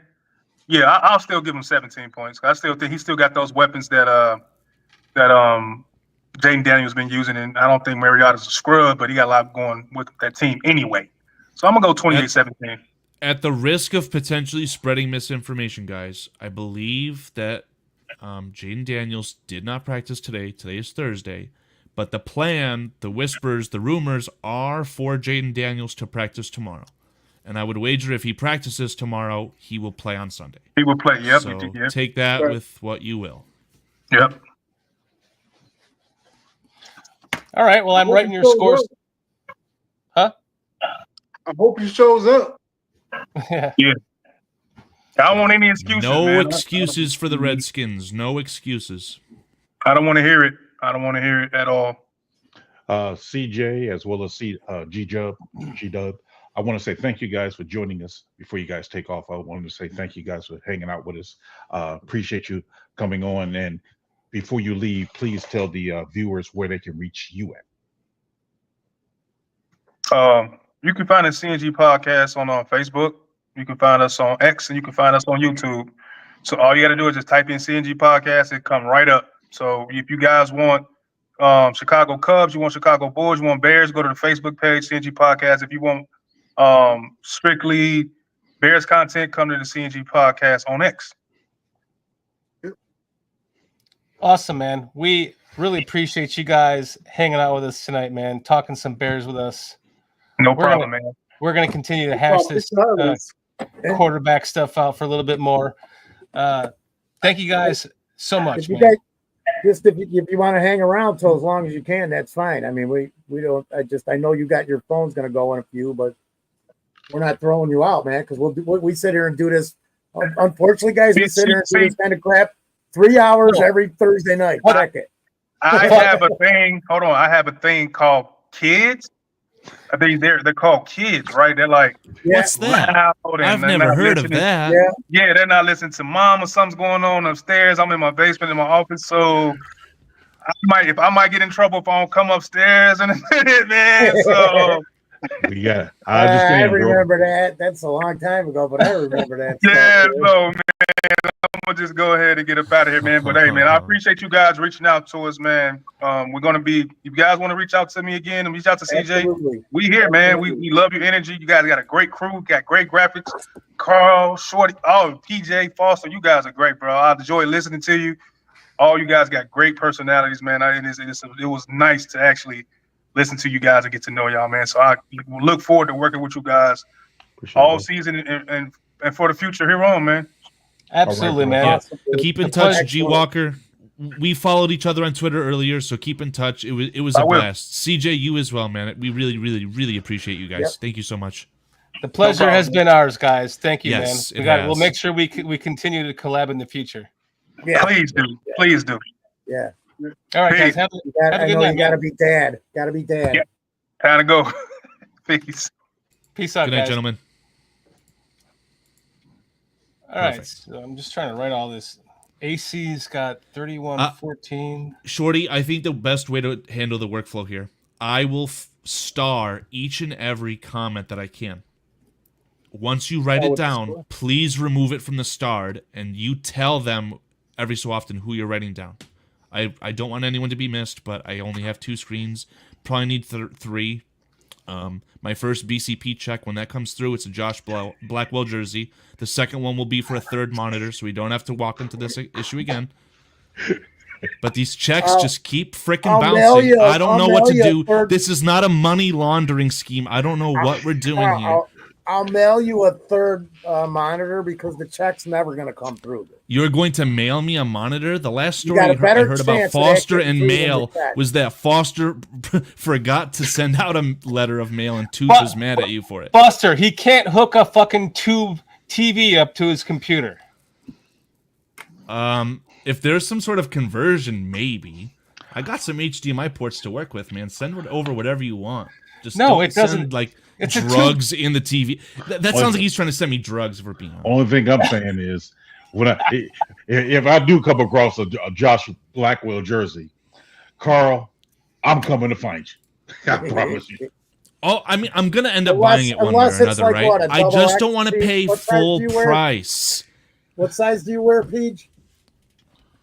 Ooh, me? Yeah, double X. Extra small. Yeah, my ass. It's extra small. The It's extra problem small too. here, let me complain about some first world problems to you guys. Josh Blackwell is a bit of a rogue player, right? So when the Bears website has a discount for shipping or anything, it just doesn't fucking apply. So I gotta pay $160 raw before any shipping costs, any tax, anything. Jeez. Like, come on, man. I'll pay the price if they sign it. At Chicago Bears. Have him sign the jersey. I will wear it every day until I die. I'll pay the full price. Send it over. That said, quarterbacks. I am confirmed biggest Josh Blackwell meat writer on this ecosystem here. I'm here to make you smile there, Shorty. Would you like to stroke my pussy, darling? Oh my god. And so is Doug Van Dorn. That was a good laugh. Thank you guys. That's just in my own little world. You guys just kept adding to it. Cliff, Biden's America, Cliff. Biden's America. It's almost over, at least. It's almost over. Scottish.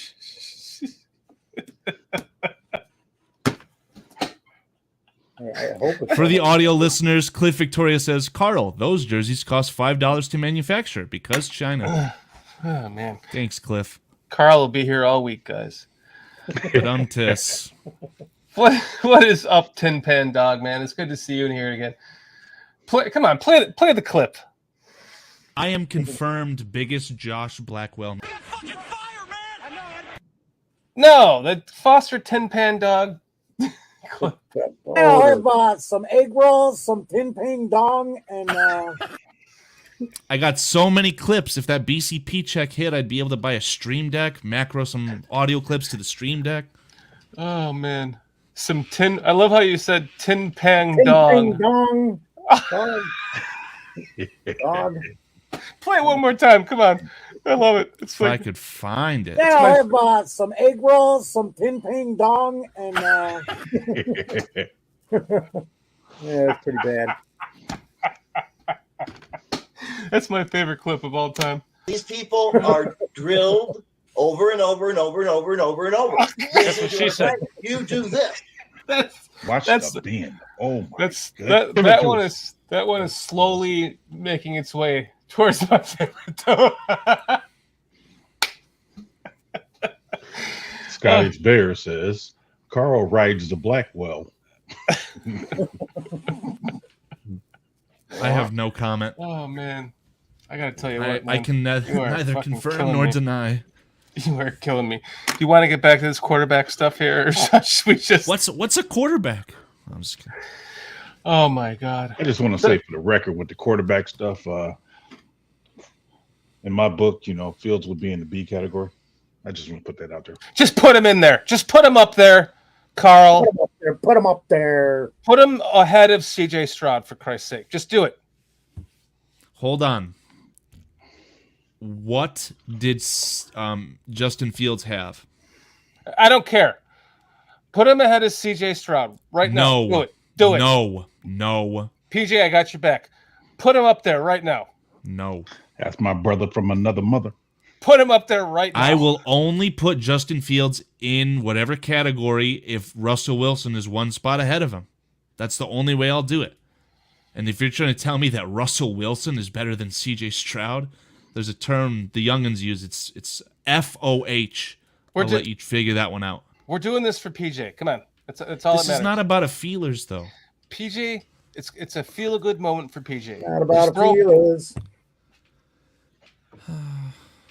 Tony Moy says, put Bajan ahead of Fields. Oh, no. I've got conflicting instructions here. I'm going to think for myself for the first time in my life. I'm not doing it. I mean, honestly, as far as Wilson goes, I don't feel comfortable giving him a rating after just one game. I mean, if I'm being fair, I don't think he... Let me have you read this off to the viewers, PJ, and then give your thoughts. Or I'll read it off here. Mr. Mayhem says, the Bears won't be getting that 4th-round pick for Justin Fields. And I agree with that comment. Do you disagree with that comment? Yes, I do. Because I don't know... Because, again, it was one game. And we don't know what it's going to...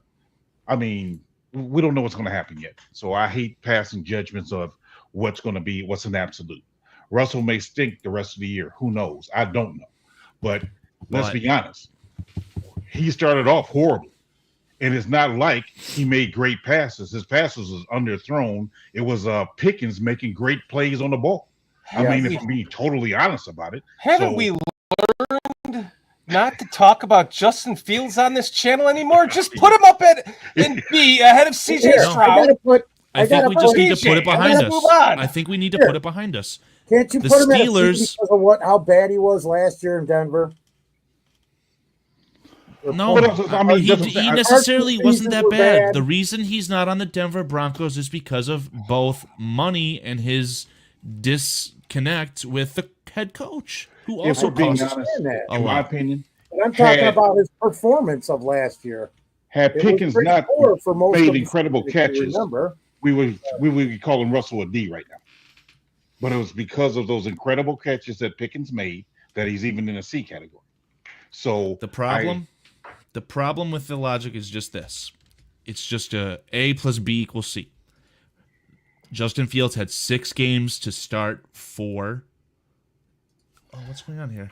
Oh, you did your own? Yeah, I'm taking it over. PJ, that's for you, my man. Shorty, I don't care what nobody say.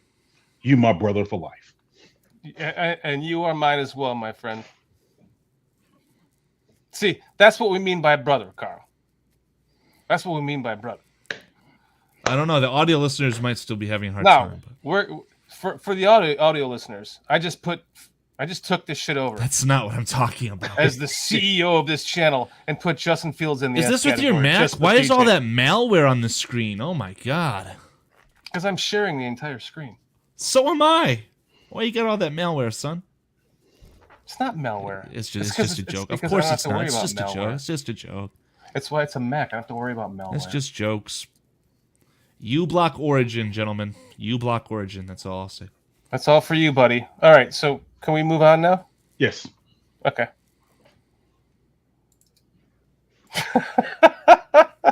I don't know what you want.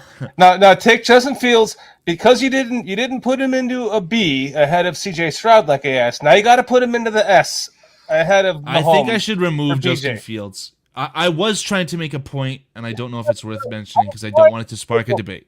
I was trying to avoid the whole situation by you not even. I've got it. Then that means Fields is gone. We're not going to talk about it. Do we think that Russell Wilson is better than Joe Flacco? Now you're really sliding PJ. No, I mean, I'm comfortable not talking about Fields because, again, I mean, there's certain things that I believe that's not necessarily quantified by stats or other things currently right now. But that's PJ. I just think we should be putting starters only. And Deshaun Watson is gone for the season. He's not a starter, so we have to. If Deshaun Watson was the starter, he'd be in the F tier. Jameis Winston has bounced around after being the #1 overall quarterback picked in whatever draft that was. He's terrible. He's in the D tier. Honestly, I don't even believe F. any NFL starter should be an F. Be honest with you. I just, me personally, I don't think that. I don't know if you've watched Deshaun Watson. He has been terrible. I Then find you it add hard in the to- off the field antics and the price tag. It's the perfect F tier. I just have a hard time giving an NFL starter a F grade. It's not an F tier in comparison to the Joe Schmo. It's an F tier in comparison to their peers. Still, NFL starting quarterback, only 32 of them. I'm sorry. Right. So there's going to be some that are far worse than any of them. Yeah, There that's are going to why be I'll some give that him are a D. far better than everyone. I'll give him a D. I can't say give him an F. But that's just me. Again, that's me. Fair enough. Well, maybe the F tier should just be empty then. Fucking PJ. It just doesn't make sense. Fucking PJ. Hey, I'm just saying. I'm agreeing with you in what you mean by that. I'm just laughing at Foster.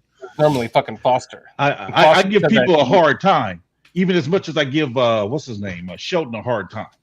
I wouldn't even put Shelton in the F category. I mean, as much as I give Shelton a hard Because time, he's not that bad. All right, If let's we're gonna move bring on. up the Tavondre Sweat comparison, We've got Yes. half of the let's please two-thirds of the lead to go please- through here. all right, let's go. let's please continue. So we're gonna start with the NFC. Which Let's do Clip, the NFC Clip says North. which hosts go to the F tier. That's something that we can do next. We should do like a BCP community. Oh, that'd be sick. Hosts, fans have like an external way to rank everyone into. I guarantee you I'm in the F category. I'll just put myself there right now. All right, that said, let's move on. Let's do the NFC in my ESPN graphic here, top to bottom. So we'll do the NFC West. We have Geno Smith. We have Kyler Murray. We have Brock Purdy. That's not Brock Purdy. Where's Brock Purdy? Here's Brock Purdy. And then we have Matt Stafford. Stafford's an A, in my opinion. Huh? Stafford's an A. B. I'm gonna throw him in a B. Stafford. Yeah. For me, I think if you want to put him in the B tier, that's fine. I think inside of the B tier, Matt Stafford's maybe only better than Tua. And it's no slight on his career, but at this point, it's just he has not been able to elevate the quarterbacks around him. Foster, I think I want to have you talk about this so you can say your piece on Stafford? Jordan Whittington, Mr. Jordan Whittington, who's inactive today. I know. I picked up Tutu Atwell, who got me a couple points against the Bears, but has otherwise been very unimpressive. Okay. Stafford at his current That age helps. is not elevating the players around Well, him, right? He's got third string guards playing, and he's missing Cup and who's the great Puka. So Yeah, you know, Pookie Bear, I just Puka know Nakua. here. If you got Herbert as a B, Stafford's got to be a B, correct? Figure Yeah. it that way. Yeah, that's a So, really good way to put it, in my opinion. You put Stafford in the right circumstances, he can win you a Super Bowl. He's shown it. I mean, all those years when he was in Detroit, man, you know how many years I was like, man, if we only had Stafford on his team, because we had other stuff, but never a damn quarterback. So I'm going off of my logic. My logic isn't logical, but it's just how I'm looking at it, man. He's got a potential to be A, but then again, he could be a D or an F pretty quick too because of his age and injuries and all that. The Rams just beat the Vikings for the record, gentlemen. There's a minute Okay, 36 left, and the Rams look just at- got a safety. The Rams are I going to beat said the it Vikings. on the division show. I told them, I said the Rams are going to beat the Vikings this week. Watch. So I'm glad I said it on that, and I said We it here. got 103 in the chat. I wasn't watching the game at all tonight because I don't have that anymore, man. It got disconnected. There are 80 viewers on Twitter. If you are not a bot, please let your life be known. I would love to talk to you. Please, for the love of Elon Musk, talk to us. Fucking from Carl's Twitter. lonely again, Please. guys. I told you we got to do something about this. Yes, 103 in the chat. Thank you. Mr. Mayhem, I want to apologize to you personally because when you said that we need Minnesota to lose. I did not realize they were playing tonight, and you were talking about this game specifically. So my apologies for how I turned that conversation around. That's what I PJ's love. an S tier. That's what I love about this. There's a Thursday night football game going on right now, and honestly, I can't speak for all of us, but I'm pretty sure I can speak for most of us on this panel that I could give a shit less. Like, we are all just such big Bears fans that it's just a Thursday night we're hanging out talking Bears, and there's a football game going on right now. If I could speak for myself and Cliff Victoria very quickly, I'd rather be watching football. But that's why I didn't include you. You guys are so awesome. This community is so awesome. That's why I'm here. I'd rather be hanging out with you guys regardless. But if it was my choice, give me the football. I have the I'd rather be watching football too. Sorry, Pete. I'm joking. I have the benefit of having NFL Network, which I know will be airing the game again later on, so I don't have to necessarily watch it now. But yeah, I did know. So again, my apologies, Mr. Mayhem. And J2K, thank you. I had no idea. Appreciate that. You are a fine gentleman. I mean, what the score? I haven't seen any of the game. I didn't know any score or any. Haven't looked at any highlights or anything of it. I'm just sitting here listening to you fucking knuckleheads. I don't know why. I have breaking news from my Vikings girlfriend. She is reporting that football is stupid as fuck. Can anybody tell? That's been acknowledged. Can anybody tell me the front line for Minnesota as far as the defensive line? I'm just curious what their is it a 30 front, 40 so 40 they front? play I need to bring up that graphic that I showed earlier regarding the defensive backfield. So they play a lot of cover zero, PJ. So what you're going to see a lot of with the Minnesota Vikings are 6 people on the line of scrimmage. Whether it's a 3-4 or a 4-3 base, I don't think it matters. I think they're in cover zero 10% of the time, which is a lot. And you'll see players like Ivan Pace, Andrew Van Ginkel. They're just on the line of scrimmage. They're 4-3. It doesn't matter, though. They're not just a traditional 4-3 like the Bears. They're so much different. I know they do a lot of blitzing, but I was just wondering what their base is because... Well, they have Brian Flores. Yeah, because he comes from a 3-4. That's why I was wondering. But just like how the Bears are playing a 4-3, but that 4-3 is 2 linebackers and Kyler Gordon. It's a unique thing. The Vikings are about as unique defense, in my opinion, as far as having all the people on the line of scrimmage. I think the Chiefs are actually like that, too. The Chiefs actually have a lot of pressure on the line in that, especially in key downs. So I would call them a 6-man front, man. Yeah, that put a lot of pressure on your cornerbacks because my high school team, we was playing a kind of like that 6-man front like that too, and it just stresses out your cornerbacks and safeties to where one mistake, there goes a touchdown. No shot. Hold on, I need to check on KL Sports' comment here. Are you serious? I literally activated him. Oh, he didn't. Puka didn't do that crazy. He got me 18 points. I've had better outings from like DJ Moore last year, but yeah, that's crazy. If you guys don't know about the Puka injury, I had a doctor, like a Twitter doctor, so of course he was a quack. But he kind of explained the knee injury for Puka. Like, imagine trying to balance a bowling ball on a table, and he just couldn't do it. Like, his knee couldn't do it. It would just fall off every time. That's how severe he claimed that the injury was. I can't believe he played today. Hold on a second. Hold on a second. I didn't even know he played tonight, man. Yeah, Puka got activated and he played. So did Cooper Kupp. I knew Kupp did. But I had Puka on my team all year. Let Shorty talk. Wait from the start.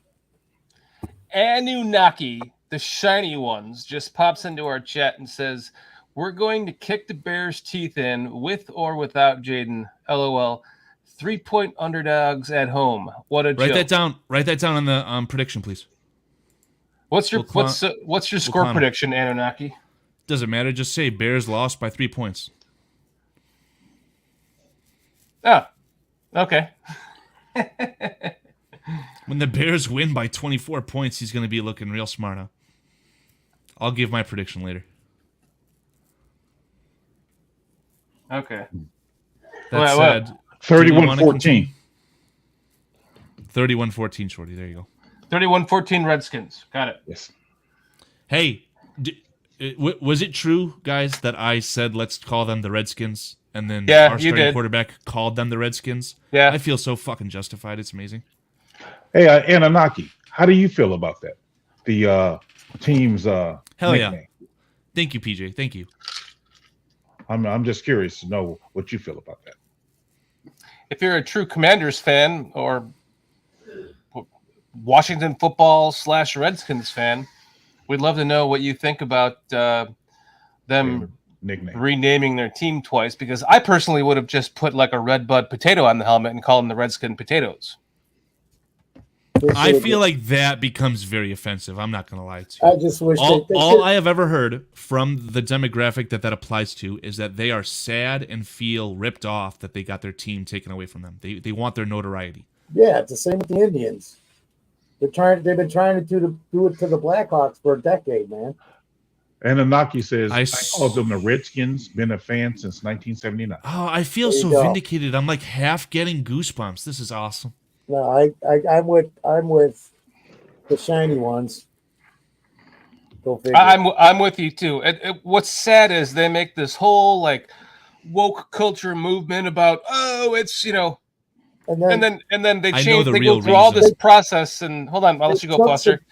And then they finally do this whole thing. And they rename them, and I was like, oh well, we liked being honored. Like, come on, go ahead, Foster. The reason that they changed the name of the team is because the owner was sleeping with the cheerleaders, and he needed to have a new fire lit. Said, hey, look over there. Yeah, that's a big part of it. But I even suggested, I'm like, all right, name them the Chicago Natives. I mean, the Washington Natives. I literally sent that in, man. That's like, I don't know.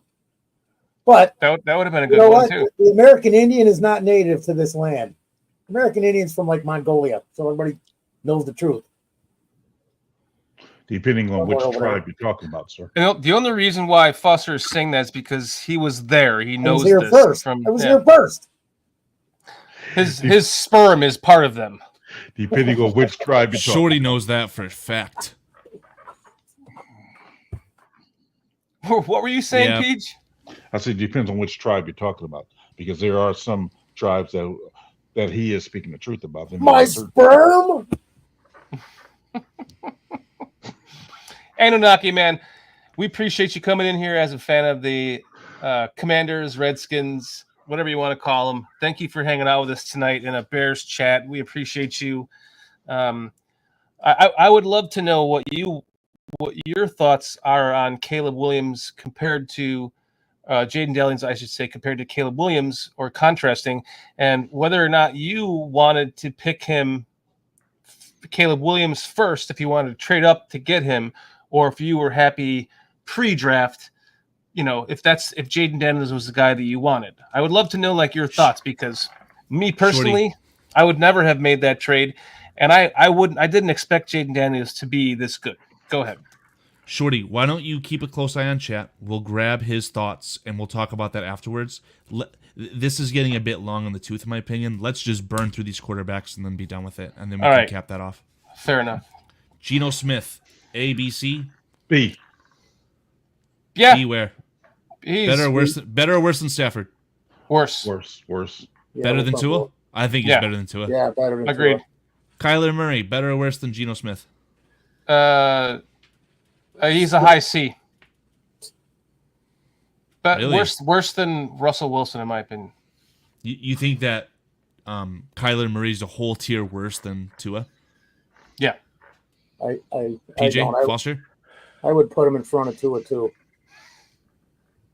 PJ? I'll be the first. I'm not a Murray fan, but I do think he's a B. I just think he's the worst B. Okay, fair enough. Worse than Tua?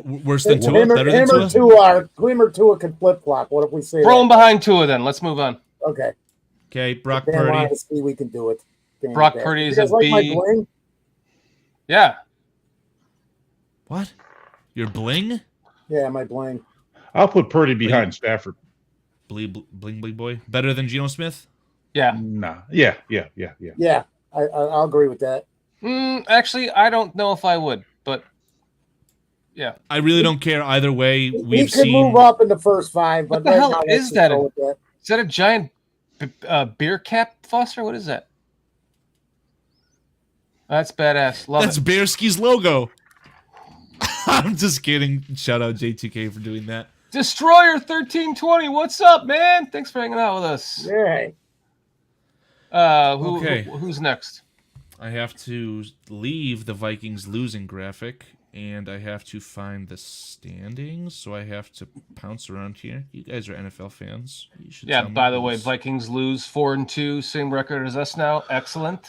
5. There you go. I got 5-2. it. I wouldn't acknowledge the Shine's comments on screen now, but we do have them. We will revisit that. NFC South. So you've got Cousins. You've got Baker. That's going to be a fun one.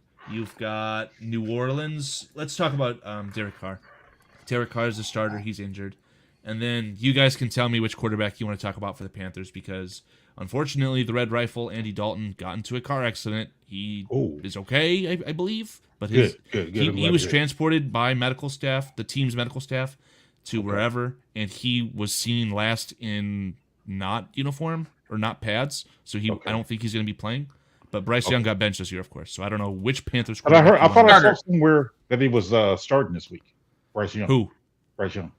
Yeah, I think that's because what I explained. Current starter, then. Go with Bryce Young. He's an F. Take it away. An F. Well, he's a lot better than Deshaun Watson, that's for sure. Deshaun Watson's not starting anymore, so... Pal, I'm not going to explain it again. Deshaun Watson started last week. Okay, fair enough.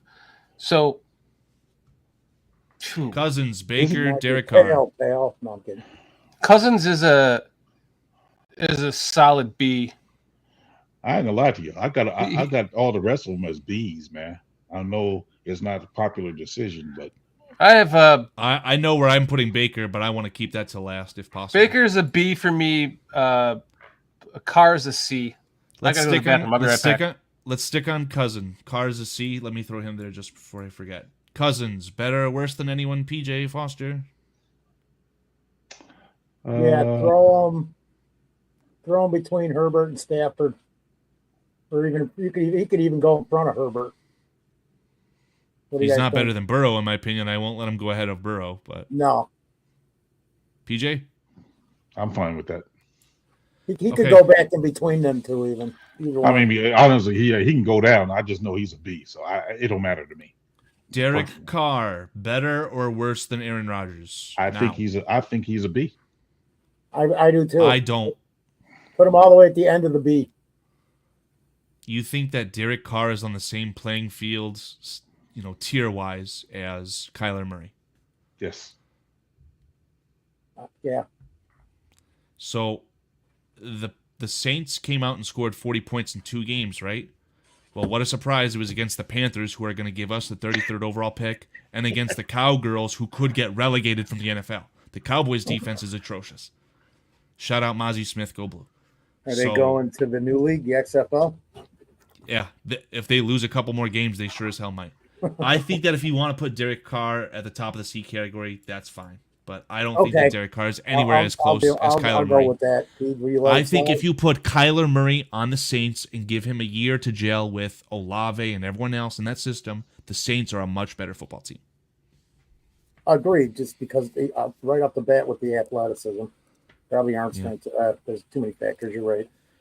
So, are we ready? Are we mentally prepared to talk about Baker Mayfield? I again think he's a B. See, this is where I would have. I said what I said.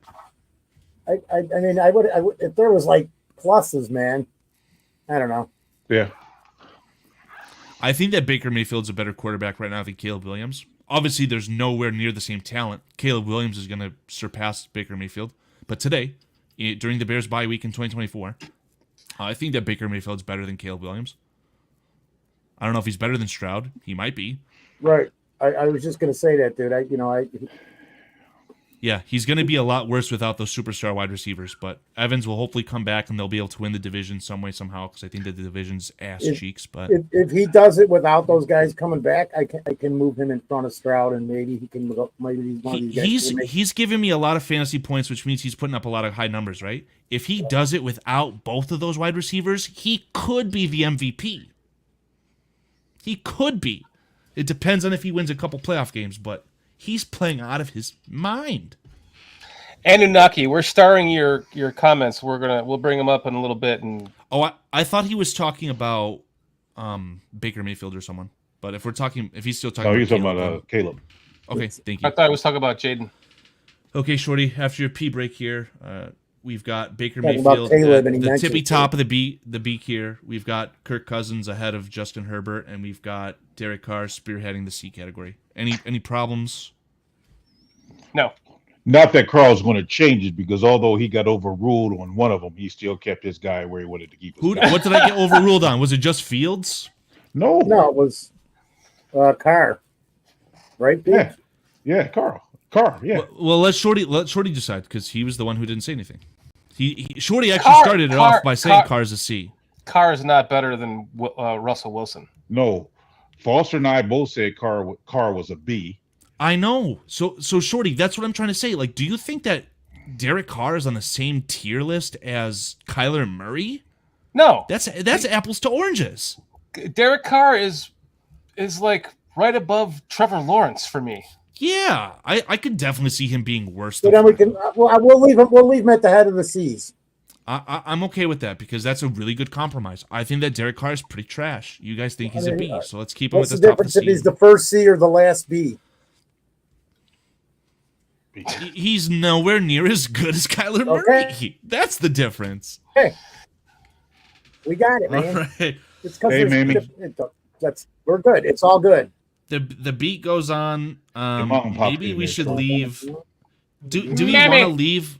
Let's leave the Redskins for last, so that we can bridge that into the conversation with the Redskins fan in chat. So let's talk about the unfortunate NFC North. We've got just the best division Jared in Goff. football.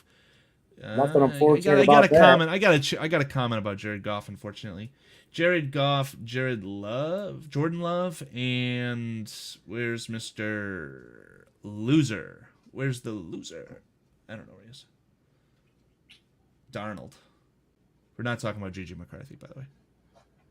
If you guys see, he's right. He's right there next to Jayden Daniels. I don't see Jayden Daniels. He's at the top middle in red. Thank you. Got it. Okay, you guys take it away. Jared Goff is in A. I love you, Shorty. I got to put him there too. I agree. Who's the MVP leader in the clubhouse right now in the NFL? Jared Goff. Jared Goff.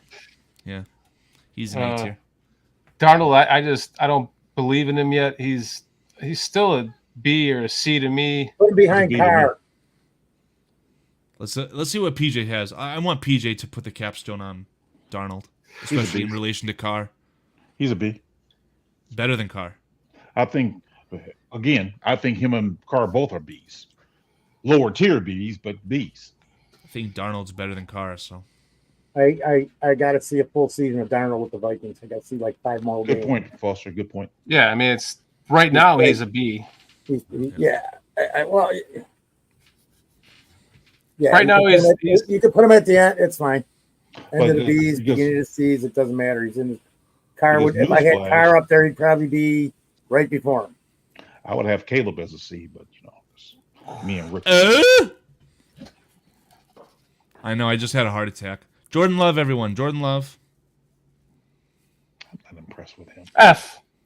I'm not impressed with him. No, let's be fair. Let's be fair in our assessment. I can't be fair. I've already decided that I don't like to use the word hate anymore as I'm getting older. Hate is a very strong word, but I hate Jordan Love more than I hated Aaron Rodgers. High C? Yeah, I'll give him a high C too, because he's played 4 games this year? 5? 4? I never thought it would be possible to hate a quarterback more than I hate Aaron Rodgers. Show me more consistency out of Love. I think that's a really shallow comment, Shorty. assistant. In order, I hate Rodgers, Favre, and Love Favre. in that order. Here's That was a why. joke, I know. Here's why I hate Jordan Love more. His first season as a starter was better than both of those two guys, and he beat it. And he beat us twice, and he That's kept happy the whole NFL. he It's kept the just whole jealous. "I own you" thing going from Aaron Rodgers. Fuck Jordan Love. Fuck the Packers. I don't like his 82-year-old wrinkles around his giant mouth when he's in his mid-20s. I can't stand the guy. I think that if PJ thinks that Derek Carr is a B-tier quarterback, which I don't agree with, I do think that Derek Carr is better than Jordan Love. So, we'll move on. The NFC East. We have Jalen Hurts, Daniel Jones, Mr. Redskin himself. Can't find him. Jayden Daniels, Right at the top, and Dak Prescott right Dak next to. Prescott. Take it away, gentlemen. Let's leave Mr. LSU for the end. Dak Prescott's an A, in my opinion. I disagree with that. I was going to say he's Come a on. C. That's a big discrepancy. I was thinking B. Yeah, I was going B2 at the end of the B. He's a B then. Okay. Better or worse than Caleb today? Worse. Better or worse than Burrow today? Worse. Better or worse than Cousins? Worse. Think he's better. Okay. I like right here for the record. Cousins has as many comeback wins this season that he's probably had in his whole career. So I would be behind Cousins. Yeah. Peach? Oh, I'm out of the running. I thought it was an A. So Oh, What's up, STC Scott? I don't know. I like Prescott where it is. If we want to fight about it, let your voice be heard. But I'm okay to move on to Jalen Hurts. hey, I was going to pick up Dak Prescott or Bo Nix, and I chose Bo Nix just on a hunch, man. Well, that's It's only I might not even play him, Peach. It was for this week if Daniels is out. that's not real football. I know. I'm going Jayden. Go ahead, Peach. I think he's a B. I was going to say B ahead of the Dak Prescott. Really? Uh, I think that Jalen Hurts' name has been named or made by the tush push, which Kelsey's no longer there, so it's not working as well. he's got to go back about 4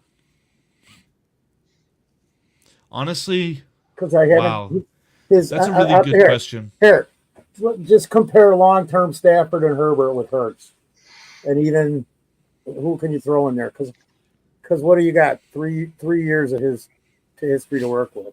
Yeah, behind Stafford. And behind a great offensive line for the first 2 and Yeah. great defenses and some solid players around him the whole time. And I think that's starting to break up now.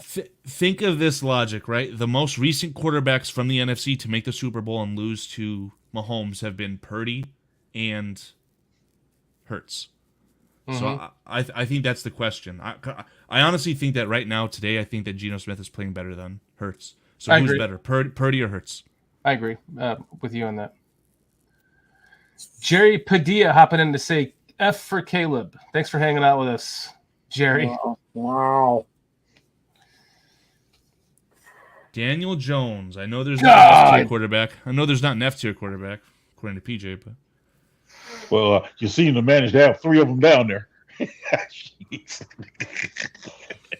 deservedly so. Deservedly so. And Well, they're better here- than Daniel Jones. I'm just going to, this is just off the fantasy because I really screwed up. I did not know Puka was playing today, man. I fucked up on my league. I got him sitting on a bench. Foster, I and he got gave you the 18 points. keys. I gave you the keys. You have a I know, Twitter but I account. didn't- You I can didn't- enable notifications. I gave you the keys. Dude. I'm sorry. Wait. I had guys going through everything in my house all day, so I didn't do anything. So Define your and house. it's all gone because that phone got wiped out. So I got a new phone with. Oh, that fucking search warrant finally came through? This is unbelievable. I knew you were worried about that shit.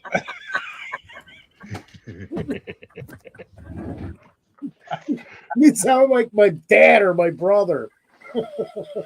That's how it burned me. Oh, it was the time you were doing heroin again.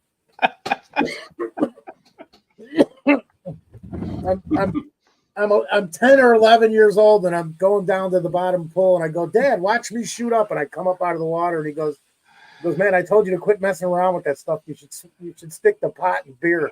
It was like 10. Wait, in front Foster, of like 20 people at the pool. Foster, is it accurate to say that you were shooting up with your dad?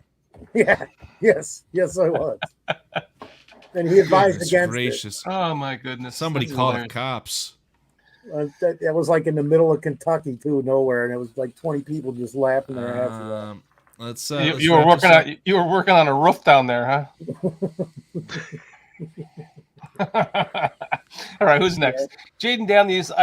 I'm sorry, but I have Jayden Daniels. Wait, first off, I have Jordan Love as the last F, and I have Daniel Jones just behind him. That's what I think of those two fucks. And Jayden Daniels, I have as a B above the Cardinals quarterback. Kyler Murray. That's so fucking fair, actually. That's I can place it. We're limited to what we've seen, and he's been working in the confines of the same system that's been adjusted for him.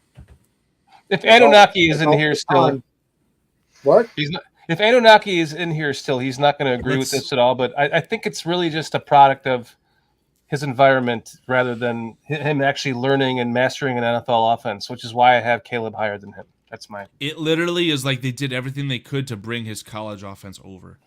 Yeah. I would just like to get PJ and Foster's opinion on Daniel Jones and then Jayden Daniels as far as where they rank. Then we'll talk about Jayden Daniels. Well, I'm good with what we just did with the rankings. So do you guys have any issues with? Do you have any issues with Daniel Jones being worse than Will Levis? No. PJ. No. Do we have any issues that's saying that a healthy, non-concussed Tua is better than Jayden Daniels in a pro-style offense? No. We're good. PJ. No. List Do I is have a done, problem gentlemen. with Bryce Young being an F? Yes. Do I have a problem with any of them being an F? Yes. Actually, you know what? I agree. Bryce Young can be worse than Anthony Richardson in the D tier. I'm very much okay with that. The Browns quarterback situation is the F tier. That curse, them getting a great quarterback in Baker Mayfield and trading him away and giving the whole farm away for a sexual predator, if you will, I think that's a very good Well, look representation what they of the did. F tier. Not only did they have Baker, but they also had Sam Darnold, and they still. I don't know if they had Sam Darnold, but they definitely had Flacco. What do you mean they didn't have Sam Darnold? They did have Sam Darnold. No. I thought Sam Darnold went from the Jets to the Panthers to the 49ers. San Francisco to Minnesota. Yeah. Sam Darnold never played for the Browns, I'm sorry. No, I'm talking about the Panthers had Sam Darnold and Baker Mayfield and still screwed those guys over. Okay. And The Panthers. Bryce Young, the Panthers. My point was that my point regarding these tiers, right? S tier, the best of the best, Patrick Mahomes, Super Bowl winner. What's the opposite of that? That's the Browns. That's the Browns quarterback situation as a whole. Deshaun Watson, Jameis Winston. Unfortunately, I really like the kid who came in. Holy smokes, he has a 3-letter acronym. I can't remember his name. DTR. Oh yeah. Dorian Thompson. I like DTR a lot. Yeah, me too. Us too. Me too. Cliff, if there's a difference in your comment here for the audio listeners, Cliff Victoria says, sexual predator or just a horny famous guy? What's the difference? I don't know. I'm both, kind of. Okay, I'm removing Foster. I've removed Foster. There's a big difference. I would say he's more of a horny famous guy, to be honest. Yeah, there's a big difference. There's a big difference. You just got to know, you gotta work. You got to. Now, is this an old guy thing? Am I missing the joke? If it's true that you actually try to force yourself, I mean that's a different category. But just asking for a happy ending and getting it, you can ask. Yeah. But it's one thing to ask and get it, and then have somebody bitch about it. So I mean, I get it. Good. Well, he asked me for a happy ending. Did you give it to him? Well, yeah. Did you feel threatened? Well, no. Well, see, that's where I'm at. But I just want some money out of this. There's a big difference. Shorty, I'm going to take a picture of that. If you want to tweet it out while we're live, feel free. What? A picture the quarterback tier list that we just made. You can tweet it out while we're live, so people are go we back, are we done with? What the fuck is this? Are we done with it? Yeah. Do you want me to throw it back up? Yeah, that's all of them. That was all. If I could request you to stop sharing that screen, Shorty, I would be happy to show you. No, this is just for PJ. I wouldn't put him at the superstar. Why am I crying in the club right now? Maybe the A category, but not the superstar category yet. I think you can add. I think you can add Josh Allen to the S category. I mean, we're talking about. No, I don't think so. I don't either. And this is someone who, before the season even started, right after the Browns or the Bills blew it up, I said the Bills are a perennial playoff team, and Josh Allen is a Super Bowl potential winning quarterback. They are the class of the AFC along with the Chiefs. I said all these things. I said that Josh Allen would win the MVP, but he just hasn't. I say he this needs to win the Super Bowl. I think Josh Allen is this for me because I kind of got him in a B category, and I'll tell you why. I kind of got him in a B category because one, he's never won an MVP, and two, he's never been to the Super Bowl. Whereas these other two guys that's in the A, one's been in the Super Bowl, and the other one won 2 MVPs. I would directly blame that fully on Stephon Diggs. I mean, Stephon Diggs is like the Cowboys, right? Make it to the playoffs, lose in the playoffs. Yeah, I just think that. I mean, I think Josh Allen's really good. Don't get me wrong. I mean, I'm not denying that he's really good. I just have a hard time putting him in the A category with the lack of those two things. What do you think about Cliff Victoria's comment then, PJ? By the way, Carl, let's not forget, Cowboys make it to the playoffs, lose in the playoffs to the Packers, and then the Packers lose in the playoffs to the Niners. So let's just make that clear. Go ahead. Yeah, that's the correct sequencing. And then your thought of C.J. Stroud being anything better than he is, he lost to the Packers by throwing 86 yards. So honestly, I'm okay with this. Like, he's a Ohio State scum. So I digress. That's coming from strictly a Michigan fan right there. Go Blue.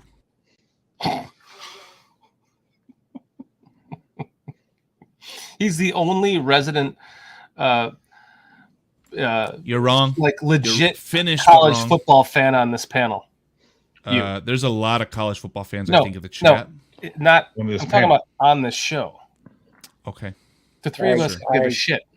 That's not true. The two of us could give a shit. Split down the middle, just like PJ's like, what are you talking about? Me? Michigan, go Illinois. PJ is a huge college they football whipped their fan. ass. They whipped their ass, Wall Street. Give me nuts. Give me nuts. I Give me nuts. watched the They game. beat their I ass. watched the game, man. I called the cops on their quarterback. He's 25 years old in college. What are you doing? Because he bounced around, man. He was Hey, man, wait till you I called the cops. Carl, you just wait until Michigan plays Eureka College. Eureka? Are you trying to set me up for a joke? Nope. No. I'll beat Go your ahead. ass. I'm callous to it, right? Appalachian State, whatever. Go ahead. Throw it at me. I don't care. See, look at this. This is what I wanted to say you were wrong right about. over his head, Peach. Right over his head. Yeah, absolutely. That's okay. It's okay, man. Charles, what's up, Minister Charles Johnson? Jack Package. Oh my God, I'm bringing them out in bunches. I'm bringing them out in bunches. Jack Package. That's a name. Hell yeah, go Blue, son. Is that your secondary YouTube account there? No, that's just what Cliff Victoria does, right? He runs Cliff Victoria and Don Burr, but I don't do that. I'm not immature enough for that. Oh, Minister Charles Johnson's also a Michigan fan, huh? Yeah, that's why I was trying to shoot you down because there's Michigan fans in here. I've seen them. Hey, listen, I growing up, I always thought they had cool helmets. I always loved Rocket Ishmael at Notre Dame. Illinois never really had any great players when I was younger. They had Simeon Rice and some great linebackers. Yeah, I think that because my brother, he's a big time Michigan fan, and he had me watching them in the '80s with Bo Schembechler. But That's yeah, I'm neutral with Michigan. I mean, they're not my favorite or anything like that personally, but I can respect them. I was more of a Florida State guy with Bobby Bowden. Mm-hmm. PJ, you see what Doug Van Dorn said there? Yes, Ronald Reagan is his alma mater. I also know another famous player there for Eureka College this year. Yeah, I know. I do too. Young stud coming up in the NFL soon. Oh, man, I tell you. I might know some stuff, but I'm not going to mention any names. Better person than he is a football player, I tell you that. Oh, I believe it. okay. For the audio listeners, Cliff Victoria, aka Don Burr, says, Carl, you weren't around for the time I set up Don Burr to come on the show. I was podcasting on it at the time. Don said yes and backed out. Well, Cliff, why did you back out? I don't know why. What's your beef with Cliff, huh? I love Cliff. If Let's I didn't settle think this Cliff was right a now. fan, if I didn't think that Cliff Victoria was a fan-fucking-tastic human being, I wouldn't talk nothing about him. No, that's true. Shout Scottish out, Cliff. Bear. Scottish Right, Bear, Scottish. thanks for hanging out with us in Scotland. Have a good night, my friend. Appreciate you, man. What do you think? All right, Scottish Bear. Appreciate you being on, man. Oh yeah, peace out, buddy. I hope that you're feeling well. I know that you've shared some health information in the past, so I really hope you're doing well, Scottish. I appreciate Absolutely, you. Scottish. Absolutely. Thank you so much for hanging out with us until 5 a.m., man. That means the world to us. Thank you. Bear down, my friend. You gonna say anything about this? Don't we got a game coming up soon? Yeah, I mean, I was waiting for Shorty to take the reins. One thing we could use to clear out the start. There's no range. Can you tell us the score predictions you wrote down, Shorty? I got our guests tonight. Thank you. I've got Cliff, Mayhem, Minister, Heidi, AC, Atmos, Tin Pan. You're going too fast. Okay. AC. Do you have AC Adam? Yep, Do you have Doug Van Dorn? No. Okay. You don't have to write it down just yet. Do you have Atmos? Yes. Okay. Do you have Heidi? Yes. Do you have Go Blue Minister Charles Johnson? Yes. Do you have Not the Mr. Go Mayhem? Blue part though. J2K. What about a lovely Tin Pan Dog? Got him. I do. What about lovely Scottish Bear? No. Oh, yes, I do. Okay, so I'm thinking that you need to write down the Redskins fan, Anunnaki. He said 31-14. Did you get that? I got that. Yep. Okay, we'll keep his comments on the screen. And then, do you have J2K? 21-17 Bears? Yep. And then it looks like you have to write down Doug Van Dorn, who said 38-16 Bears. Oh, you're close to me. I have 38-14 as my. score. So we're gonna if you and I could be doing the same thing we did last week with Foster. Did you write down Doug Van Dorn? Yeah, 38-16. I have 38-14. Okay, perfect. I think, guys, if you haven't heard your name in chat, we need your score prediction. So feel free to drop it in. I'll keep an eye on that. If you guys, Shorty, PJ, Foster, if you want to look at the star chats, look at what Anunnaki said about Jayden Daniels compared to Caleb Williams. You guys take the floor. Who else do we have to get their score predictions from? Jack Package, you're a Commanders fan. What's your score prediction? Jack Package is a Redskins fan? Yes. Jack Package. Oh my God! So he's a Redskins fan and a Michigan fan. That's very interesting. I'm sure you're a big fan of Mikey Sanders still. Then. Jack Package. I want to know, what do you think of the name, the Redskins? Did you hate it? Glad they changed it? Wish they didn't change it? What are your thoughts on it? Yeah.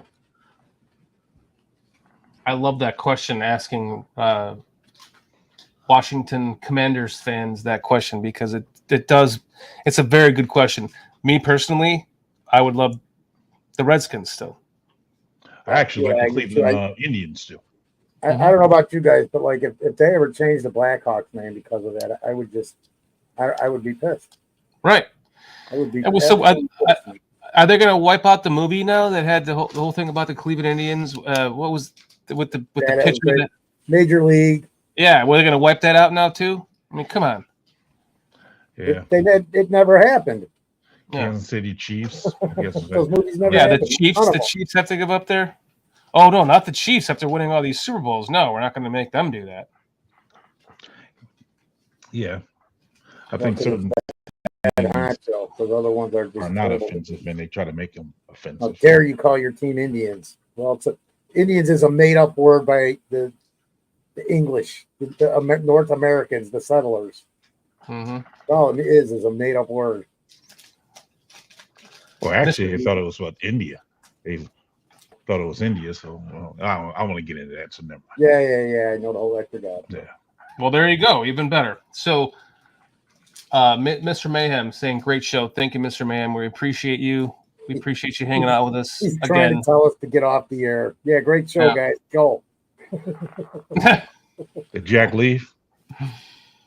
I guess he probably left. So Jack Package. Jack Package, do you have a prediction for? He's over it. I was mad at first, but I moved on. I don't call them the Redskins because this team will never be the Redskins. Fair enough. That's something interesting to hear. He's saying he's mad that they took away the name. Yeah. Yeah, he was mad. Now he's over it. Yeah. Good night, I feel so J2. vindicated, man. Good night, J2K. Thanks for hanging out with us tonight. I was mad about the Cleveland Indians too. I'm like, I just didn't see any call for it. Yeah. Before we get into the predictions for us, Carl, can you show us that the lineup? Yeah, absolutely. And you guys, if you see any points that you want to make, obviously feel free.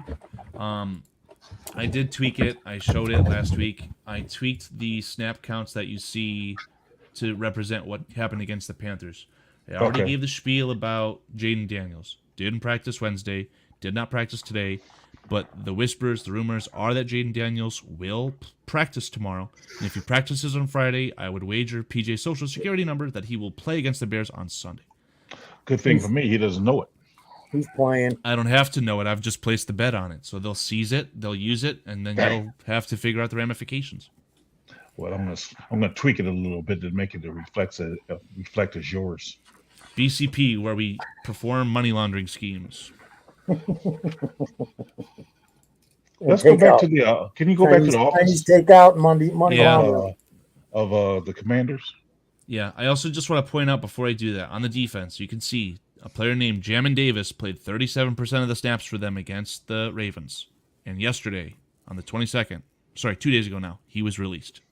Dang. Very, very, very interesting. There's the Commanders offense for you. Okay, I'm looking at that center.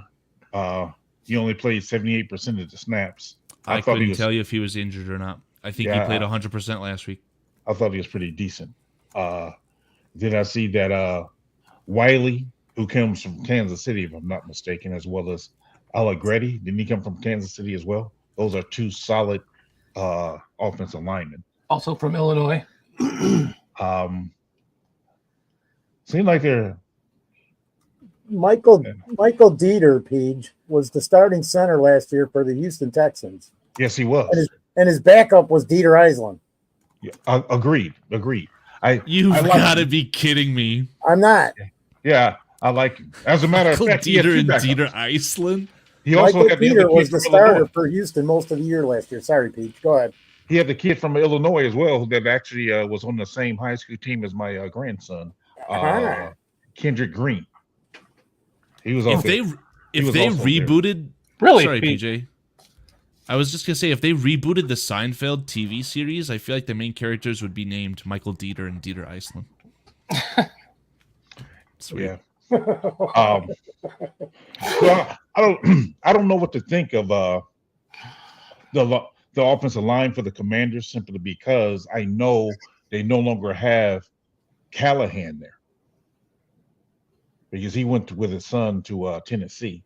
So I don't know who they have. I know they got rid of what was the guy that was with the Bears, who was there for about 5 years or so? Leno, Leno, yeah, 4 years, yeah. Yeah, he's no longer there. But so I don't know what to really think of him. Brandon Coleman, if I'm not mistaken, I think he came from Philadelphia. I don't know for sure. But so their line, I don't know what to think. As far as their specialty positions, as far as their receivers, I'm not big on their receivers. I like Terry McLaurin. Outside of Terry McLaurin, I'm not sure of what weapons they really have. PJ, can I emphasize that point? Mm-hmm. Go ahead. Do you know what 2 players started for the Commanders' offense last game? At the same time, Austin Eckler and Brian Robinson Jr. on the field at the same time, which means they took a wide receiver off the field for a running back. Can you go back to their offense then? You're looking at it right now, but I'll move it back. It's right there. No, okay. I thought he had a Bears. Here, I know this team pretty good because I follow. It was the matchup. They're If really. you guys want to see something, just tell me. They're really Robinson and Eckler as it's kind of like Eckler was kind of like Herbert used to be, man. They put him in there. It's Robinson pounding the ball, Eckler doing some nice dancing. Everybody knows terrible Terry McLaurin. He's awesome, a great receiver. Yeah, he is. Then they've got a couple of younger guys. Zach Ertz is still doing what he does at tight end, man. He's catching balls. He's coming on now, actually. He had a slow start to his season. Hey, I've got a fun tidbit for you guys. So, Shorty, weren't you big on the Ben Sinnott tight end rookie train? No, I was all over the guy from Penn State. Darnell Washington. Oh. No. The guy in Penn State, I believe, actually went to the Giants. 2 years ago it was Darnell Washington playing for the Steelers, who I love now. But I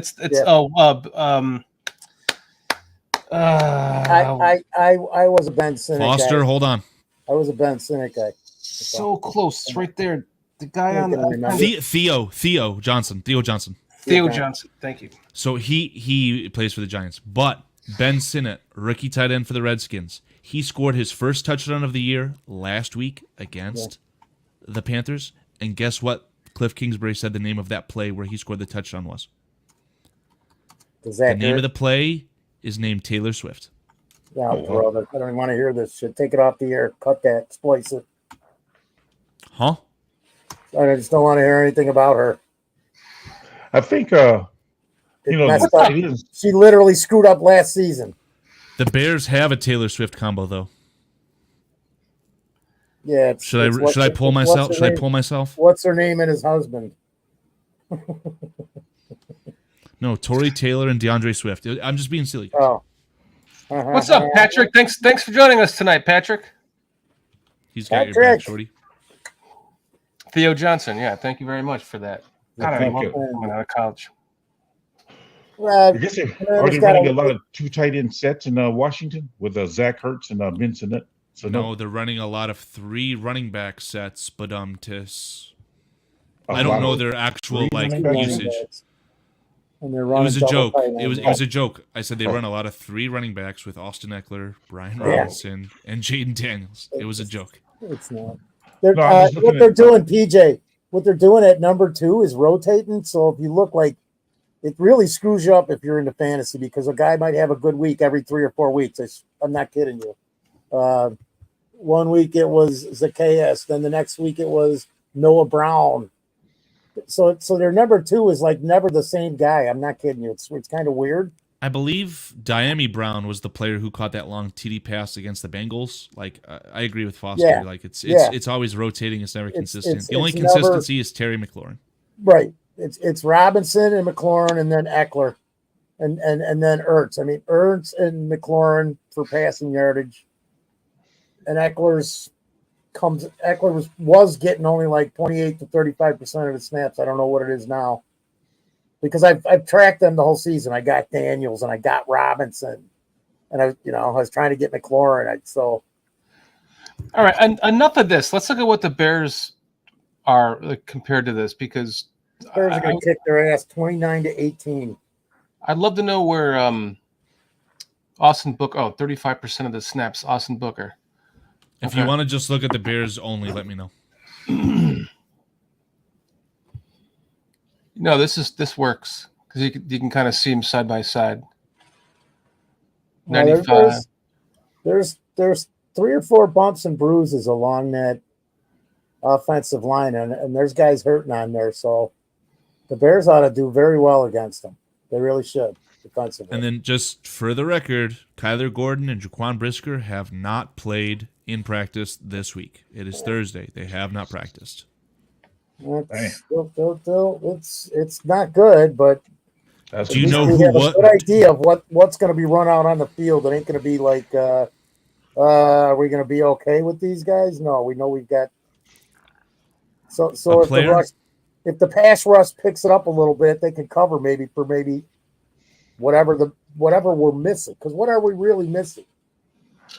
You could break it down to individual players and their style of play and their strengths and weaknesses. But as a unit, we're blessed. We're fortunate. Well, the only thing I'm going to say is I think we're kind of light at defensive tackle. Maybe that'll get shored up when Pickens come back. But I also would like to add that a defense and a defensive line with Myles Garrett on it would be scary good. Yeah, it would. That would be scary. This is unbelievable. Scary. PJ's talking about giving up draft capital for a player. Yes, he is. No, I'm talking about unbelievable. I'm talking about what would be scary good. That would be scary good. Scary good. I don't know if we want to talk on trade something or others. I don't know. I do. I can't really. Go ahead. I just don't. I don't know. To Carl's point, I don't know if I would want to be willing to get rid of some of that draft capital to get him. Okay. Let's. As you're speaking, continue. Pull this graphic off, and let's finish what PJ's thought is. Go ahead. I just wonder. Because I've been hearing the rumors, like I'm sure you guys have, about Max Crosby, then possibly Myles Garrett, and all these different rumors going about. I'm just saying that if we did manage to somehow get him, and if the trade was good enough, go ahead, Carl. You can finish, and I want you to finish. I want you to tell me what is the most amount of anything that you would give up for Myles Garrett. Because he has a $25 million per year, maybe the Panthers second, and a player like DeMarcus Walker. But yeah, holy schmoly! Because I think he's a difference maker, of course, and that just would make this defense scary good. I personally think that this team is talent-wise and now venturing into quarterback-wise, like legitimately, I think, set. And if they're just a little push away, and for me, I would rather give up the draft capital, and I don't care what that means for a Myles Garrett, because you're not guaranteed getting that. You know what you're getting in Myles Garrett right now, and you're adding that to this team right now. You don't know what you're going to add next year when we really all just want offensive line help. We're hoping we can get a defensive end as well, but we're hoping that Booker can be that guy. We're hoping if not, we can get one of those guys next year. Well, if we trade away a few picks to get Myles Garrett, and then we can use whatever capital we have left in this next draft for offensive line, I think that's just it's like a no-brainer. It's kind of like you're all in. You're in that quarterback friendly paycheck window. You can pay him. I think this year is only the last of the guaranteed on Myles Garrett's contract. I think next year I read it was $19 million, then it goes to $25 million. I think those are both not guaranteed. I'm showing you the contract on the screen right now. Okay, so to me, it's if you can pull the trigger and get rid of, if it takes a second round, if it takes 2 second-round picks, one next year and the year after that, and maybe even a fourth or something in this coming draft, for me, it's like I already have them predicted to win the Super Bowl with the rookie quarterback. I emphasize that incorrectly. Quarterback. So if you add a Myles Garrett to this current team, it's like now you're all but guaranteeing that you have given yourself that extra oomph that you need to beat this division. And this division is where it's at right now. And we have to beat our division to get where we want to go. And to me, that's just he's already proven you don't know what you're going to get with those draft picks. Go for it. Yeah, he's scary good, man. I mean that I just again reemphasizing that guy there. Oh my goodness, bro. I'm a defensive guy too, so my goodness. Can you imagine with Myles Garrett with Montez Sweat for the rest of this season? So this is gonna sound weird to anyone who plays fantasy football, but I actually have Myles Garrett in fantasy football, so I've kept a little closer of an eye on him. He's been dealing with injuries. Yeah. So if we give up the haul for him and he ends up not being able to play for one reason or another, we're already seeing it with Montez Sweat. He's a great player, but Montez Sweat's not fully healthy, in my opinion. He's working through something. Maybe you can get him for less then. Okay, hold on. Let's transfer this live stream to the Browns organization. Let's talk to him. Okay, let's do that. I should have a little sound cue for like a Teams call. That would have been really funny. No, sorry. Fuck you. Foster? No, fuck you. Okay. Yeah, I mean, that was the Bears because Cleveland wanted a first and a second round pick or some bullshit. Well, I think we have to think about compensation. Well, getting under the salary cap is getting him. So does that mean getting rid of Nate Davis as well as DeMarcus Walker, perhaps even another player, because his cap hit, you're trying to balance it out. There's some pieces that we got to figure out, but that's what I'm saying. The shitty part, I don't see it happening, man. I don't either. But the shitty part is when we're going to do what Paul said, go through the draft, dude. Next year is the year. That's all. When you get into the NFL circles and the teams start to know that the Bears need to offload Nate Davis's money to be able to afford Myles Garrett, the Bears are going to have to start giving up draft picks to trade away Nate Davis. So it's going to become a bit shitty in that sense. But that's why I did the phone thing, dude. I'm like, nope, fuck you. I ain't giving you a first rounder. Unless it's included into the trade package with Cleveland. Say, hey, I'm going to give you Nate Davis, DeMarcus Walker, which is going to. But then it just bumps up that cost, right? Yeah, it's going to start. I got you. I'm just saying that those two guys right there. His salary is about 17 million, something like that, 17, 18 million. So then, I don't know how much Nate Davis cost this year. I just know that he's going to save us 10 million if we cut him. So he's gone next year. He had a 3-year contract for 3-year contract for 30 million. I know that. Where the hell is Tyler Scott? And That's a great question, Cliff Victoria. You see my response? No. Scott Kmet is our new long snapper. Scotty, what have you been, Scotty, my boy? Beam me up. All right, let's get into some of these saved comments from Jack Package and the Commanders fans before we wrap this up. Okay. And really quick, since we have Bearski in here tonight, I just wanted to let everyone know Bearski is, one of our friends of the channel here. He's got a great channel himself for anyone that doesn't know about this. Check it out, guys.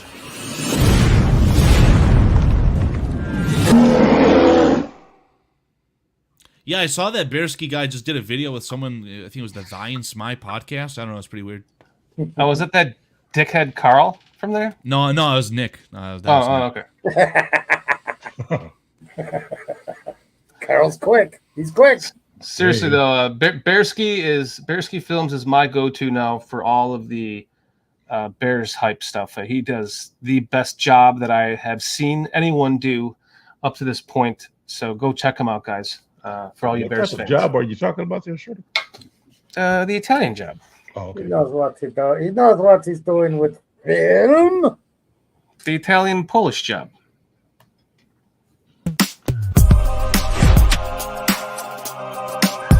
Thank you all for hanging out with us tonight. Daddy. Not going there.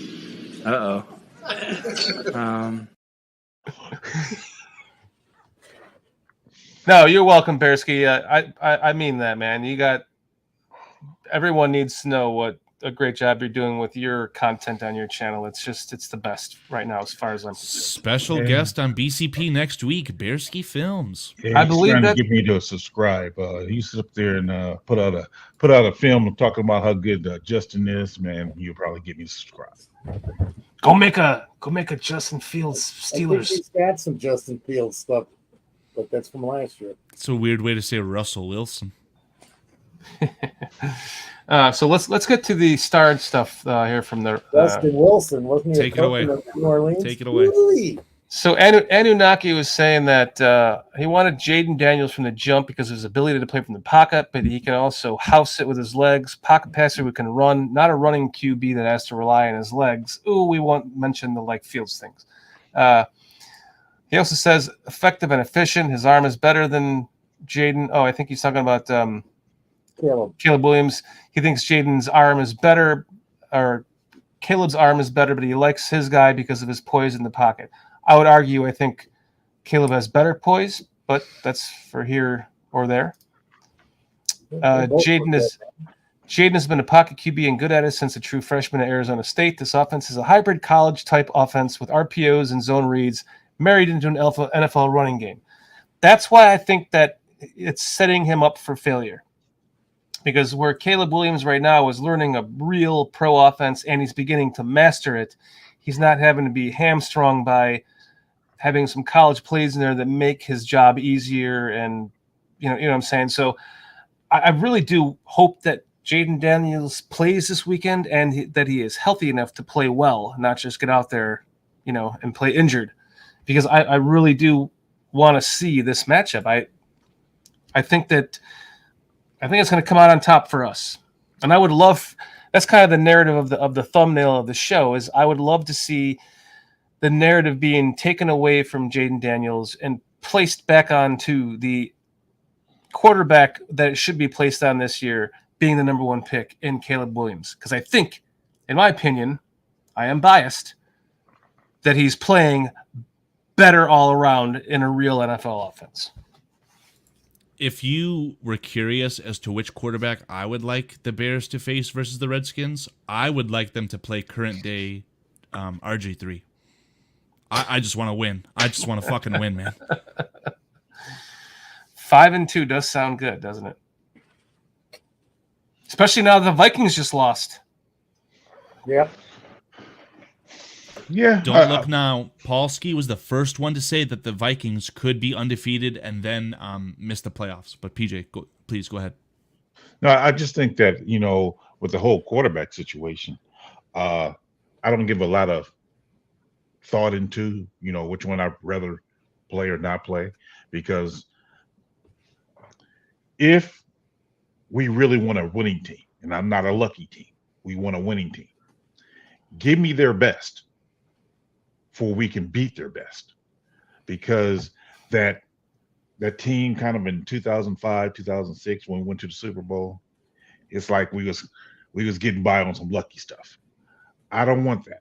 I want, give me your best. Let us measure ourselves against your best and prove that we are better. PJ, we have 6 games remaining against 3 very good football teams. Mm-hmm. Let's get the wins now. Fair enough. I'll take it. I mean, we do need, every week. This is the point of the season where we say every week is a must win, right? In the beginning, you feel like you can lose a couple here and there, and we did. And now it's getting into the meat and bones, the must win every game, especially with this division. This division is pissing me off, guys. We finally have a 4-2 nice winning record. That's like the division leader of any other division that has a 4-2 record in it. I'm just telling you guys. Man, Green Bay is well coached, because no way in the world you would have told me at the beginning of the year, Green Bay, they'll be 4-2 or whatever their record is. It's like, dude, how is this guy still winning? I mean, so the mere fact of what he did with that Malik guy, it's like you take a guy who the Tennessee Titans cast off and win 2 games with him. That's what I'm talking about. When you're good, you're just good, and it doesn't matter who you play. So that's what I'm saying. Give me their best. Give me their best, and let us measure up against them, because we got a rookie quarterback right now. So Shorty got him going to the Super Bowl. I didn't. So let's measure up against the other team's best right now. Let's see where we are, what we need to improve on. Do you know where you measure up your up against the best? That's the playoffs. Before this point is lost, I just want to show you something that I don't know if you guys are aware of. It's regarding Jayden Daniels and his performance at Arizona State versus one Mr. Jalen Johnson. So you can see, as the quarterback of Arizona State, Utah lost 21-3 against Utah. So you can see Jalen Johnson held ASU stud wide receiver Brandon Ayuk to just 1 catch for 7 yards. So maybe, just maybe, Jayden Daniels is ducking Jalen Johnson. Maybe. I say it jokingly, half jokingly, as I say everything on the show. But. Crazy that it feels like Jalen Johnson's been in the league a lot longer than that he could have been a part of that. You know what I mean? Yeah, and the Twitter replies, you saw it on the screen. In 2019, Jayden Daniels was 18 years old. I don't care. He's ducking Jalen Johnson. I don't care.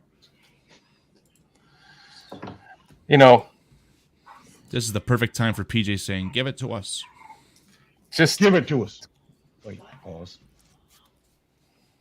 Just the fact that this division that we have to play is it's nice to see the Vikings star come kind of crashing down a bit. That is great. The Lions just keep scoring points. Jared Goff's looking like he's going to win a fucking MVP. Jordan Love just won't go away. The Packers just won't go away. I know that I'm inevitably going to pick them to lose that game both times, because I can't bring myself to predict a win against the Packers until I see it happen. If the Bears beat the Packers in the first matchup, do you think that you'll predict them to win in the second matchup? Yes, but I don't. Me too. The first one, I don't think I did. What's up, Dave S? Dave S. Yeah. Is Dave S a familiar viewer to you guys? No. Okay. Not to me, but just want to say it's a prime time to say FGB or FTP equals on the screen. So go ahead, PJ. Fuck Green Bay, Dave. Thanks for hanging out with us tonight. Hold on, can I get it in time? Shit. Fuck Green Bay. I just think that the whole defense. I mean, our defense was going to win that game for us. I mean, the way Caleb is currently playing, we don't need him to be, to Shorty's point, just be better than Rex Grossman. I mean, he can be better than Rex Grossman with a good enough defense. We'll be fine. I mean, our secondary is just tremendous. I love our secondary. I love our linebackers. Yeah, I do think the defensive line needs improvement, but go ahead, girl. Can we please change that slogan? Because I kind of agree with it a little bit, not really. But can we change it from better than Rex Grossman to more consistent than Rex Grossman? Sure. I would prefer that. Well, isn't that better? No, it is not. Because you have been very quick to tell us, for all the youngins like myself. But I remember this. Rex Grossman was an MVP candidate. Just like how Jared Goff is now. It's the exact same story. 6-8 weeks into the season, he was the MVP candidate. And then he fucked up. He turned the ball over left and right. So if we got a consistent Rex Grossman, maybe we win that Super Bowl. Without the turnovers and maybe less performance, more running, maybe we win that Super Bowl. If we have a Tommy Harris and a Mike Brown, we win the Super Bowl. Not and Washington's either. Defensive secondary is ranked 31st. I'll bring up that stat in a second to look at it. I love Mikey Sanders still. I'll let you guys know that left and right every day. Who's his rank? The 31st is the Redskins? Yes. Let me get that statistic in front. But again, I love Mike Sainristil still. Mike Sainristil still's not shutting down no one. He's not even shutting down Roma Dunze. I'm starting Roma Dunze in fantasy this week. I don't care. Keep hearing people talk about Roman Dunze's breakout game, and it's when is that going to come? It already happened, dude. What are you talking about? That's not a good thing for you to say, in my opinion. It already happened. So he broke out and then he regressed into the nothing. Well, he had into Tyler Scott. He had his breakout game. He had 100+ yards. And breakout game to me signifies I've arrived and now I'm going to keep going. I'm going to keep going. I think that Keenan Allen's kind of stunting Roma Dunze. I think Roma Dunze has shown you that he should be the Bears' number 2. Well, this week is DJ Moore, guys. Prepare for it. This is his game. He always plays well against the Commanders. So what do you guys think of a 3-way trade? I love a 3-way. I love Menage a Trois. I just fucking took her out of my mouth. No Diddy. Keenan Allen to LA, Cooper Kupp to Atlanta, Darnell Mooney back to Chicago. Terrible trade. Terrible. It's too late for that. It's too late for that. We're not going to install Darnell Mooney right now in the middle of the season. And although honestly, he's playing, he's not balls out. He's not. I don't know. This is gonna sound bad. I don't think that Darnell Mooney's operating out of the slot. I think he's just playing like as an outside wide receiver.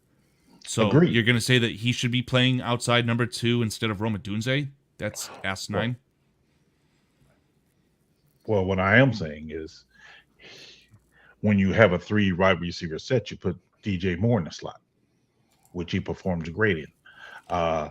Keenan Allen, because he's going to be gone probably next year anyway, and he's making more money than what Darnell Mooney's making. Save some money, make the trade. That's why I even brought it up, because more of this money situation. At risk of working over Bearski, because Bearski could have already done this. I don't know if you've seen any like cut-ups of Keenan Allen talking to literally anyone on the Bears. He's a good guy, but it seems like he has great rapport with the Bears right now. I'm getting very close to thinking that if Keenan Allen wins a playoff game with the Bears this year, he'll come back on a home discount. He really might like what's going on here. I don't think he's going to come back based on the fact that his family's still out in California. I don't know if I'd put much weight into that. Have you seen the housing market? It's terrible. Obviously, it doesn't apply to someone who's that expensive, but no, they asked him in the interview, is his family going to stay out there? He says they're going to stay out there all year. So me being away from my family all year, that's going to weigh on me. I mean, whether, if you don't want to take that in consideration, I mean, I'll do, because again, he's making a concession this year. I don't see him doing it 2 years in a row. Who's making a concession? Keenan Allen, leaving his family out in California. Oh, sure. If that's the point, financially, he's not making any concessions. That's why he's on the Bears. I'm talking about family. Well, all I wanted to say was I thought Jalen Johnson had family over on the West Coast. He has his daughter out there. That's the most important thing in the world. But I don't think him and the daughter's mother is together. That's more the issue. He don't have custody of his she's daughter. staying with the mother. Sure. Yeah. Understood. That's what my understanding is. I don't know. I'll say it one more time. I think if the Bears win a playoff game this year, Keenan Allen will come back to the Bears, maybe on a 1-year deal. It'll be on a discount, though. Perfect Go for it. way to segue that into the ending of the show, because after they win the Super Bowl this year and become the first team to do it with a rookie quarterback, he might just want to come back here again, right? At that hometown discount. I think that this is a more important question. I don't know if I should be putting this on the screen, but I want PJ to read this off for the viewers, the audio listeners. Absolutely not. Absolutely not. If you guys, Cliff, if you guys were in a reverse 3-way, would you accept a BJ from the other guy? Wait, so what was PJ saying absolutely not to? The comment or reading it out?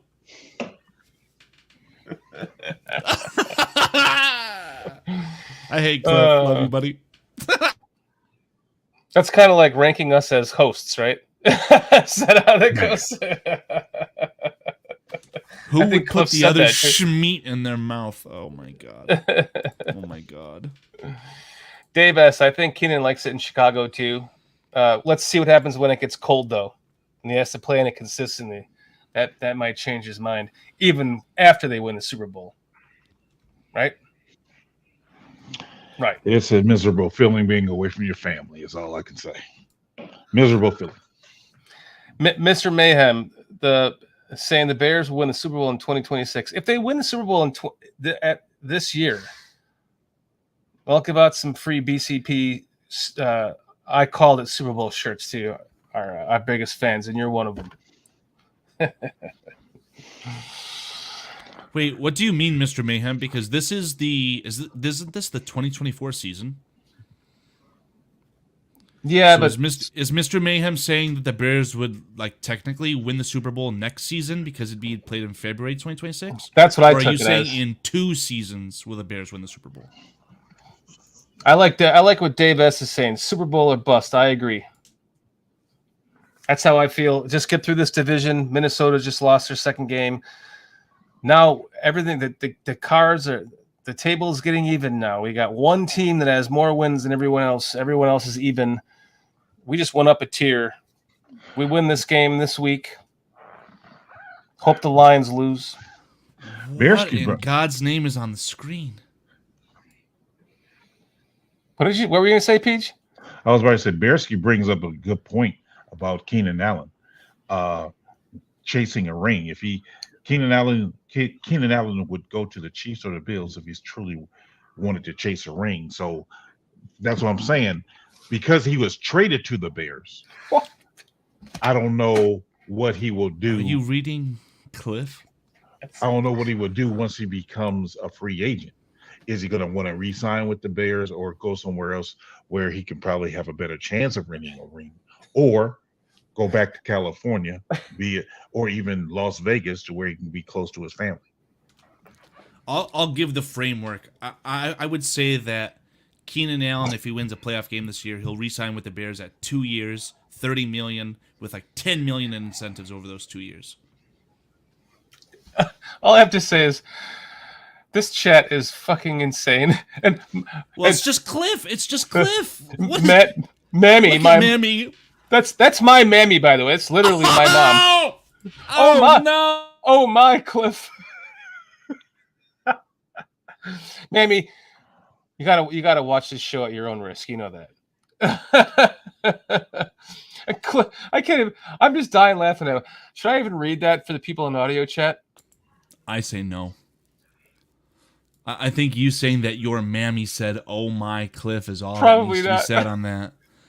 Oh my God.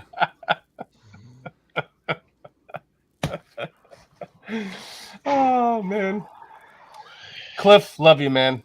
Love you. You're awesome. There goes that idea of me hanging out with Cliff there. No reverse three. And I was looking forward to the seafood boil as well. Oh my God. Jeez. Well, all you had to do is be in a reverse three-way. You told me not to talk about a something or other, so that's on you this time. I didn't say nothing. God damn. Well, guys, I think that's a perfect segue to ending this show. I should probably go. We want to give our predictions? Oh, yeah. Well, I have 38-14 Bears. What you got, Carl? I hate how accurate 38-14 is. Are you predicting that with or without Daniels? With or without Daniels? I don't think Daniels is playing, so I'm going without Daniels. And if he does play, more points for the Commanders? 28-21 if he plays. What? Yeah. The Bears' defense to either quarterback will not give up more than 21 points because that streak is not breaking in Washington. That's where it will end. Will be 21. That'll be the most. I say with Jayden Daniels as the quarterback, I have the Bears winning 34-13. Okay. I'd say the Bears 34-16.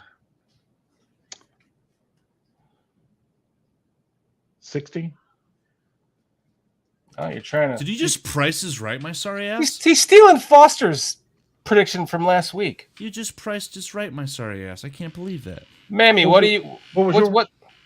Me? No, what was Carl's? I think I said 34-13. I don't know. 14. I did not say 14. You said 34-14. I wrote it down when you said it. That sucks because I think that the Redskins, with Jayden Daniels as their quarterback, will only score 1 point or 1 touchdown. I'm sorry, touchdown. No, they'll score 2. They'll score 2 touchdowns. They'll go for a 2-point because they're stupid and they'll miss it. 34-13. Bears. Okay. Win. All right, Mammy. What's your Bears score prediction? Before we end this, just curious. How you doing? Do you have Mrs. Foster's Shorty? prediction? My Good to internet see is you, down. Mrs. Shorty. 29-18 is Foster's prediction.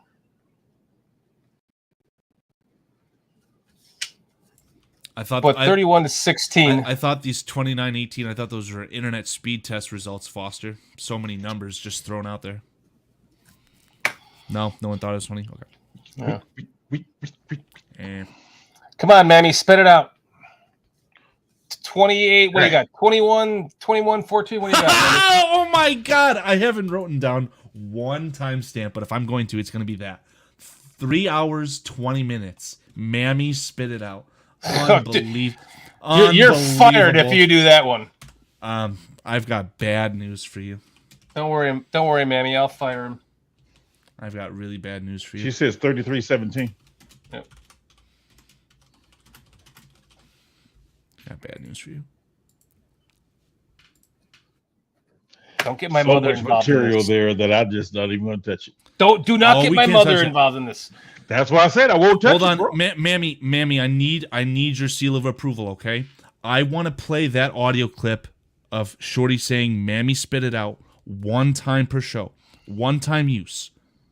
Do I have the seal of approval? Yes or no?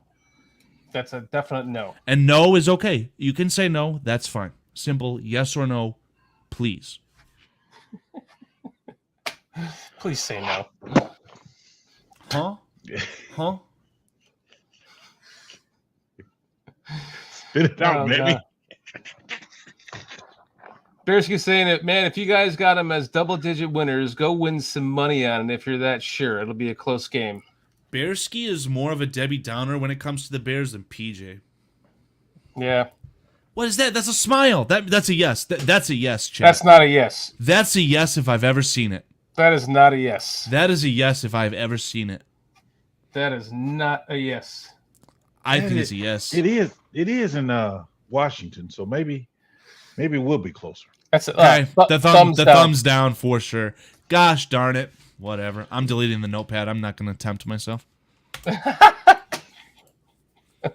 Deleting the notepad. Hey, if you guys are listening to this post live in the comments, please get aggressive in the comments. Say we want the audio clip.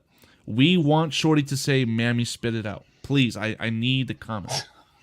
Jesus Christ. Please, chat. Please.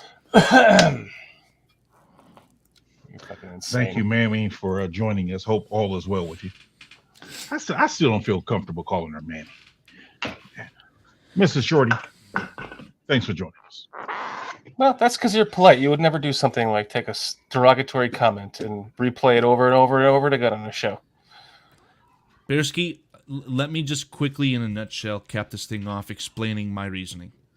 Whether it's Mariota and especially Jayden Daniels, if the Bears can have some lockdown coverage on Terry McLaurin, and then they can use their great linebackers to either fill the double A gap or find a way to confuse the quarterback and not let him outside of the pocket, right? If Jayden Daniels rips off 2 or 3 like 40-yard runs out of an RPO, the Bears might lose. But if they can contain the quarterback in the pocket and get some nice, decent enough coverage over the top on Mr. Ohio State scrum himself, Terry McLaurin, easy dub. Easy dub. Yeah. No, I don't have mommy issues. I have mammy issues because she denied my request. So now I have a mammy issue. She's a great lady. I'm kidding. Great lady. Never met her. Great lady.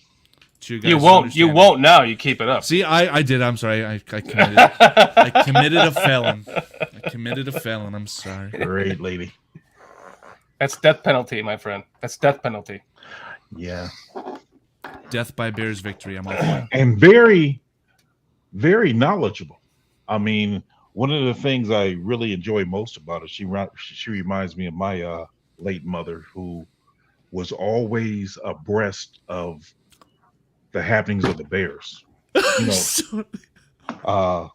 so it's good when you can actually have a conversation, a real conversation with her about football. It's like, wow, okay, we can talk about the depth chart or whatever about the Bears. So she's really abreast of that, and man, I respect that. I love how you doubled down on saying abreast of it too, because you're like, I know I just fucked up by saying that, but I'm gonna just. That's the right word I was trying to use. Yeah, it is. No, it's true. She was giving us freaking stadium information at a time when we needed it, right? So yes, love you, Mammy. Appreciate you hanging out with us tonight. Yes, thank you. She's only in here because I haven't called her in a week or so. Should probably call her after the show here and say goodnight to her. Mrs. Shorty, I will not be talking about your breasts. I just want to put it out there. Absolutely. Okay. Well, I think we're going to end the show now. Before any more words get put out there that Carl has to stop himself from making clips of. I am your father. For a week.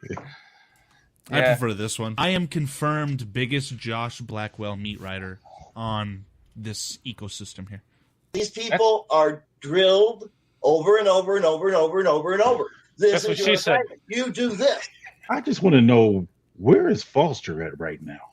His internet's down. No. PJ, Foster? Shorty? Foster crawled back into his coffin, guys. Okay. I was just making sure he was there and not where someplace else. Oh, were you insinuating that Foster was in Wisconsin? No. No, much worse. Don't even give him the ammo. PJ. When you say don't even give him the ammo. Really quick, before we end the show, I wanted to point out that on last week's show, you talked about lasagna and catfish. And I wanted to just bring this back up and remind everyone that the first time that this was ever talked about on the show, where's the audio clip, Carl? Actually thinking about doing fish and spaghetti.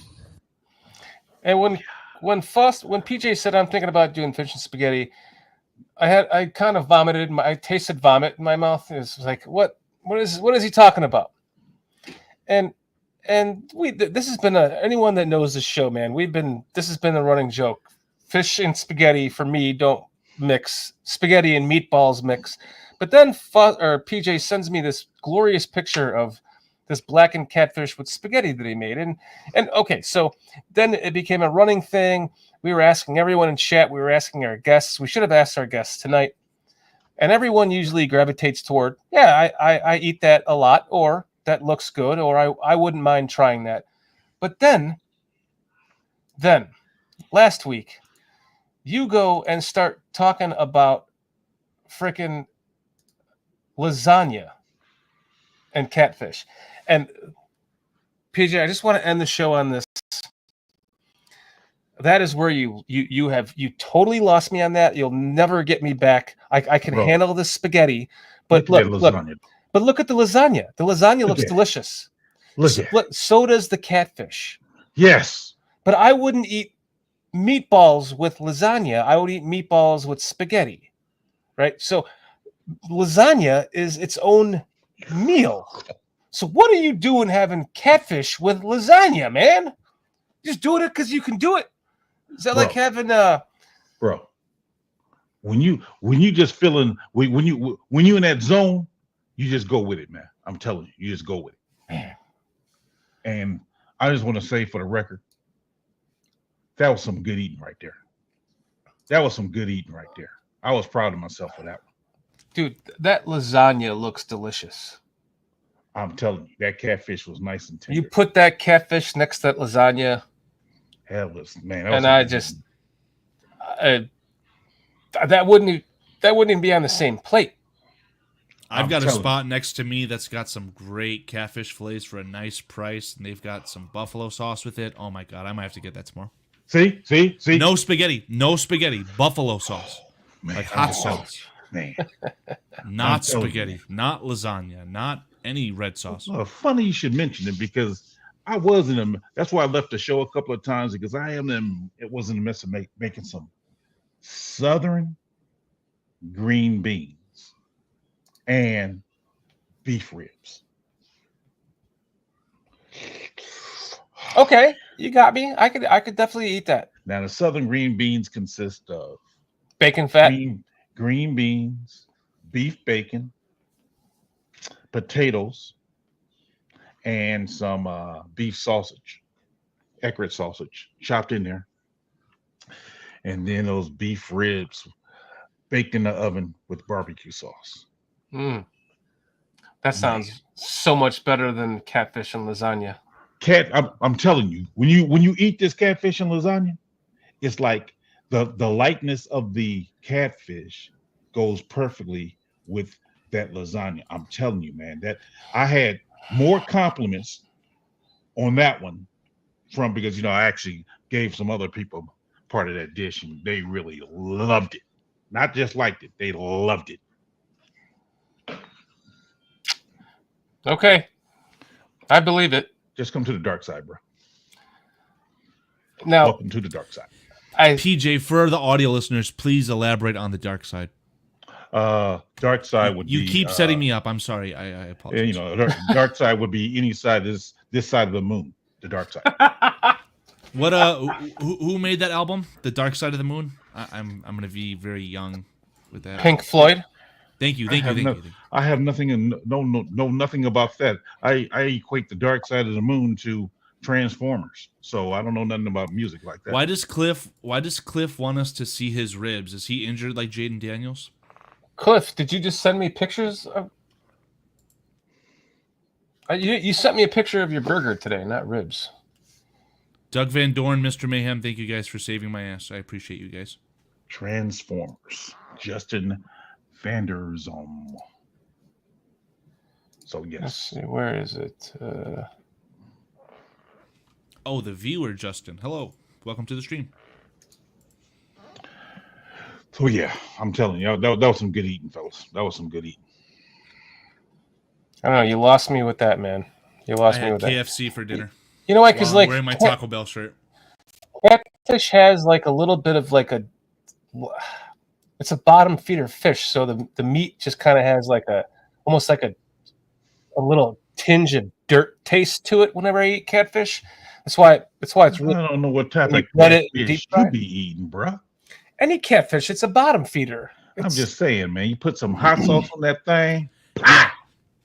Okay, PJ, here's the rundown, right? To cover up the flavor of dirt. Yes.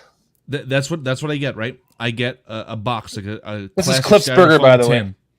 The tin has a piece of bread at the bottom, the parchment paper, fries, and on top of it, 3 huge catfish fillets. I cover that with lemon pepper seasoning, then dip into hot sauce, buffalo sauce. See? So good. That's some good eating right there. Mm-hmm. You're gonna make me make some more catfish this weekend. What's next? What kind of pasta dessert or pasta meal with sauce are you putting it on? Hold on, pasta dessert? Pasta dessert, yeah. No, I'm actually thinking about making a fish and spaghetti. No, chicken. That was almost word for word for the audio. I know. I'm actually thinking about making a chicken Alfredo. And catfish. Sounds fire. Chicken Alfredo with chicken breasts and chicken andouille sausage. So I hear no issues with that. I hear 0 issues with that. I'll be over. Is that when will that be ready for me tomorrow, PJ? Is that maybe Sunday? So PJ, is that a meat sauce with that lasagna? Yes. So it's a ragu. It's a ground beef sauce. Yes. So you're eating ground beef and catfish and fish. Man, I am notorious. Notorious for adding in different type of meats because I did a salad the other day, chicken chef salad with shrimp also. So I had shrimp and chicken. I had shrimp and chicken breast. Okay, but you wouldn't do like You were just talking about making a chicken what? Parmesan Alfredo, but you wouldn't put catfish with that. Why? Because there's chicken? No, because I mean, to me, it's like now see that to me wouldn't go together. Whereas this one did go together because of the opposites. Because this kind of reminded me of the surf and turf. No, this reminded me of the chicken in a. I mean, not the chicken, but the catfish and spaghetti. The contrast there just reminded me of that. That's why I was able to do that. Whereas that white sauce in the fish with the chicken already, I wouldn't do that. No. Bear down, Dave S. Thanks for hanging out with us tonight, man. I'm just telling you, right. you gotta try it, man. You just gotta try it, bro. You just gotta try it. I'm open to try anything, man. You gotta try it, man. I'm not sure about lasagna and catfish, but I would eat the spaghetti and catfish. That looks delicious. Just saying, man, you gotta try it, bro, because that jive was so good, man. All right. It was so good. Even my grandson was like, buffalo sauce. He said, "Papa, you gotta make this again." I Well, was like, simmer down, son. When I come to your house to do a live show in that seat with you, you'll make me lasagna and catfish. Why you gotta be in the seat with me, bro? I'll sit on your lap. Sounds like a page out of Cliff Victoria's playbook. Well, you know what I'm saying? What? Bro, we could just put a seat next to me, man. You ain't got to sit in the seat with me now. Come on. I don't know, chat. Let your voice be heard. I would like to see Shorty sit in PJ's lap for a show. That's not gonna happen. Be fun. That's not gonna happen. According to who? He gonna be sitting right next to me, right over here. So, someone FaceTiming someone? What was that? That was me airdropping this image. I'm just saying. Yeah, he ain't gonna be sitting in my lap. Let's see. I mean, the times that I had my grandsons on the show, they wasn't even sitting in my lap. Yeah, ribs were thicker, so they didn't pull back. Sounds a little suspect, Cliff. Here we go, Cliff. Ooh, was that Cliff? So I turned Cliff onto this Kiave wood. I'll put it in chat here for anyone that likes to cook with wood. It's a Hawaiian wood. It's spelled Kiawe. But it's pronounced Kiave, and it's basically it's the most beautiful. It looks like Brazilian cherry. It's like such a deep, rich, like red wood, and it's super, super hard. It turns into like coals that just smolder for hours, and the flavor is absolutely to die for. The Kiave wood with cooking with it. And the burger that I showed you that Cliff just made, he cooked those burgers with the Kiave wood. I'm curious, you did cook these ribs with that, right? Because that is just out of this world. Young Look at those 20, ribs. you must have missed the conversation, bro. Young 20, how old are y'all? 10, can you get How old to are y'all? Come How old are y'all? 10? Can you come? Can you get to some Bears talk, I guess? Young 20, sorry, this show's been going on for 3.5 hours. We already talked Bears. We're talking food now. We're about to end this. We appreciate you hanging out with us, though. Come join us next Thursday at 9 p.m. Eastern, and we'll talk all the Bears you want to hear, my friend. We wrap this show up with food on a good night, and that's what we're doing right now. And 10-year-olds don't talk about food. Yeah, no, we don't. 10-year-olds, they don't like food. Right. Grown men spending time in that kitchen want to talk about some food. I got to tell you, Cliff, man, those ribs. They do look good. They do. Damn. They do look good. I can't Cliff, those are the Hawaii. He's okay. So he confirmed that is the Hawaiian wood. Oh man, my mouth is watering right now. Got that glaze to it, man. It looks good. I built a smokehouse in our backyard, and the first thing I cooked on it was ribs with that Kiave wood. Man, I know exactly what those taste like. Thank you for that glorious picture, Cliff. I wish I was.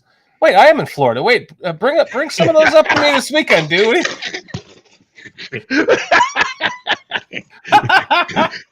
Cliff, slide on by, bro. Come on. Dude, I'm 45 minutes away. Cut half of that off, one of those off, and come on over this weekend. Shorty forgot where he was at. Man, if I was in Florida, wait, I am. Oh, man. That looks so good. Oh. Mammy wants to know, did you bring me some of that wood? I did. I brought her some Chiave wood. Oh, no. That's it. You're out of here, Carl.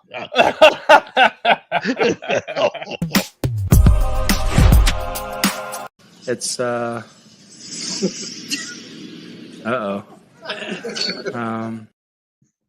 That was a grounder if I ever saw one right there. That was a straight grounder.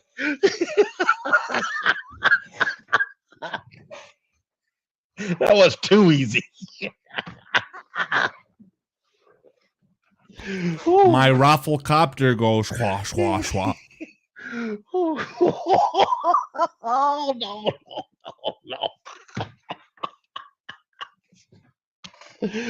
Oh, man. All right, I'll stop. You're muted, I think. I couldn't hear you, Shorty. I still can't hear you. Something happened. Oh, boy. Man.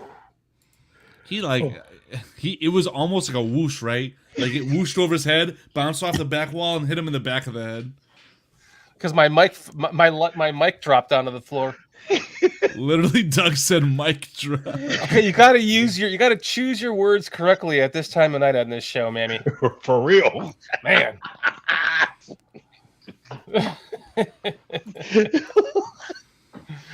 Oh, man.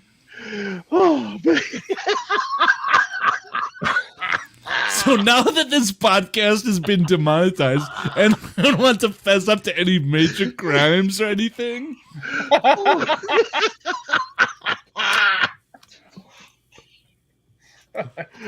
Oh, dude. That's too much. Sign language? That's like the DK Metcalf route. Oh, that's too much material. My mom's gonna be at her computer going. She's using sign language. Oh, man. Best quote of the night. All right, guys, let's end this shit. It's already almost 4 hours, so. All right. You guys are all awesome. We love you guys in chat. Standard, PJ. Mammy, thanks for hopping in, hanging out with us, making this show a little more interesting than it needed to be.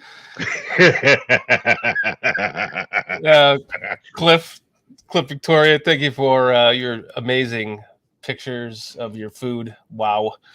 DVD. But not that story from earlier, Cliff. We didn't need that. Thanks. Yeah. DVD, love you, appreciate you. Thanks for hanging out with us tonight. Everyone in chat, J2K, Mr. Mayhem, Dave S. Oh, man. Too many people to name. AC Adam. Amphibious added. I missed the Amphibious prediction. You got it? 37-13? I've got nothing. No, if you could write that down. I got it. If you could also send me a picture of that, I can throw it into what's it called? Excel for next week. I got them all written down. Bearski, thanks for hanging out with us tonight. Yeah, thank you all you guys hanging out with us.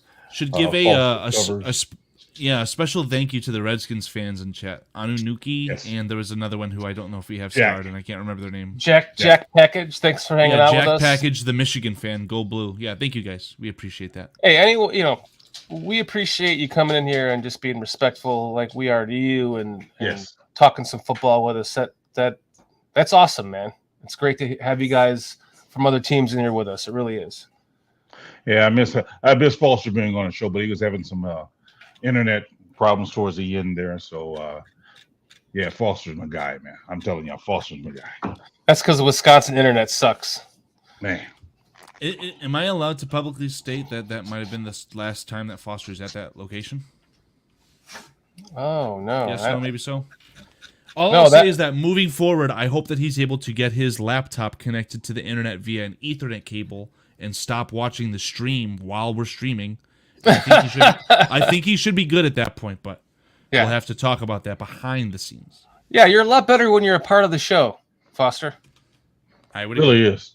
Full. I get to talk about Santa Claus jokes, Papa Smurf jokes. Man, I mean, I can't kind of hard to do it when you're not here. There. And then, if we want to give this a good capstone, we obviously started with the CNG Podcast. As per their words, search CNG Podcast on Facebook, Twitter, YouTube, and you should be able to find them.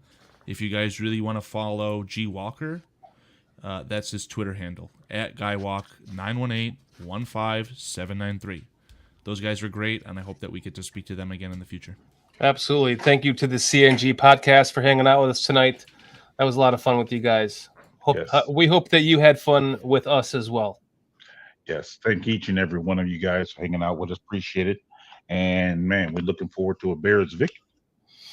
We'll see you guys again next Thursday at 9 p.m. on BCP, 9 p.m. Eastern Time, after another big Bears win. And I think we'll probably be doing the All-22 breakdown again. So if you guys are interested in that, hang out with us next week. We'll see you then. Would you like to stroke my pussy, dog? Shit. Fuck Green Bay. A 1, 2, 3. Bears.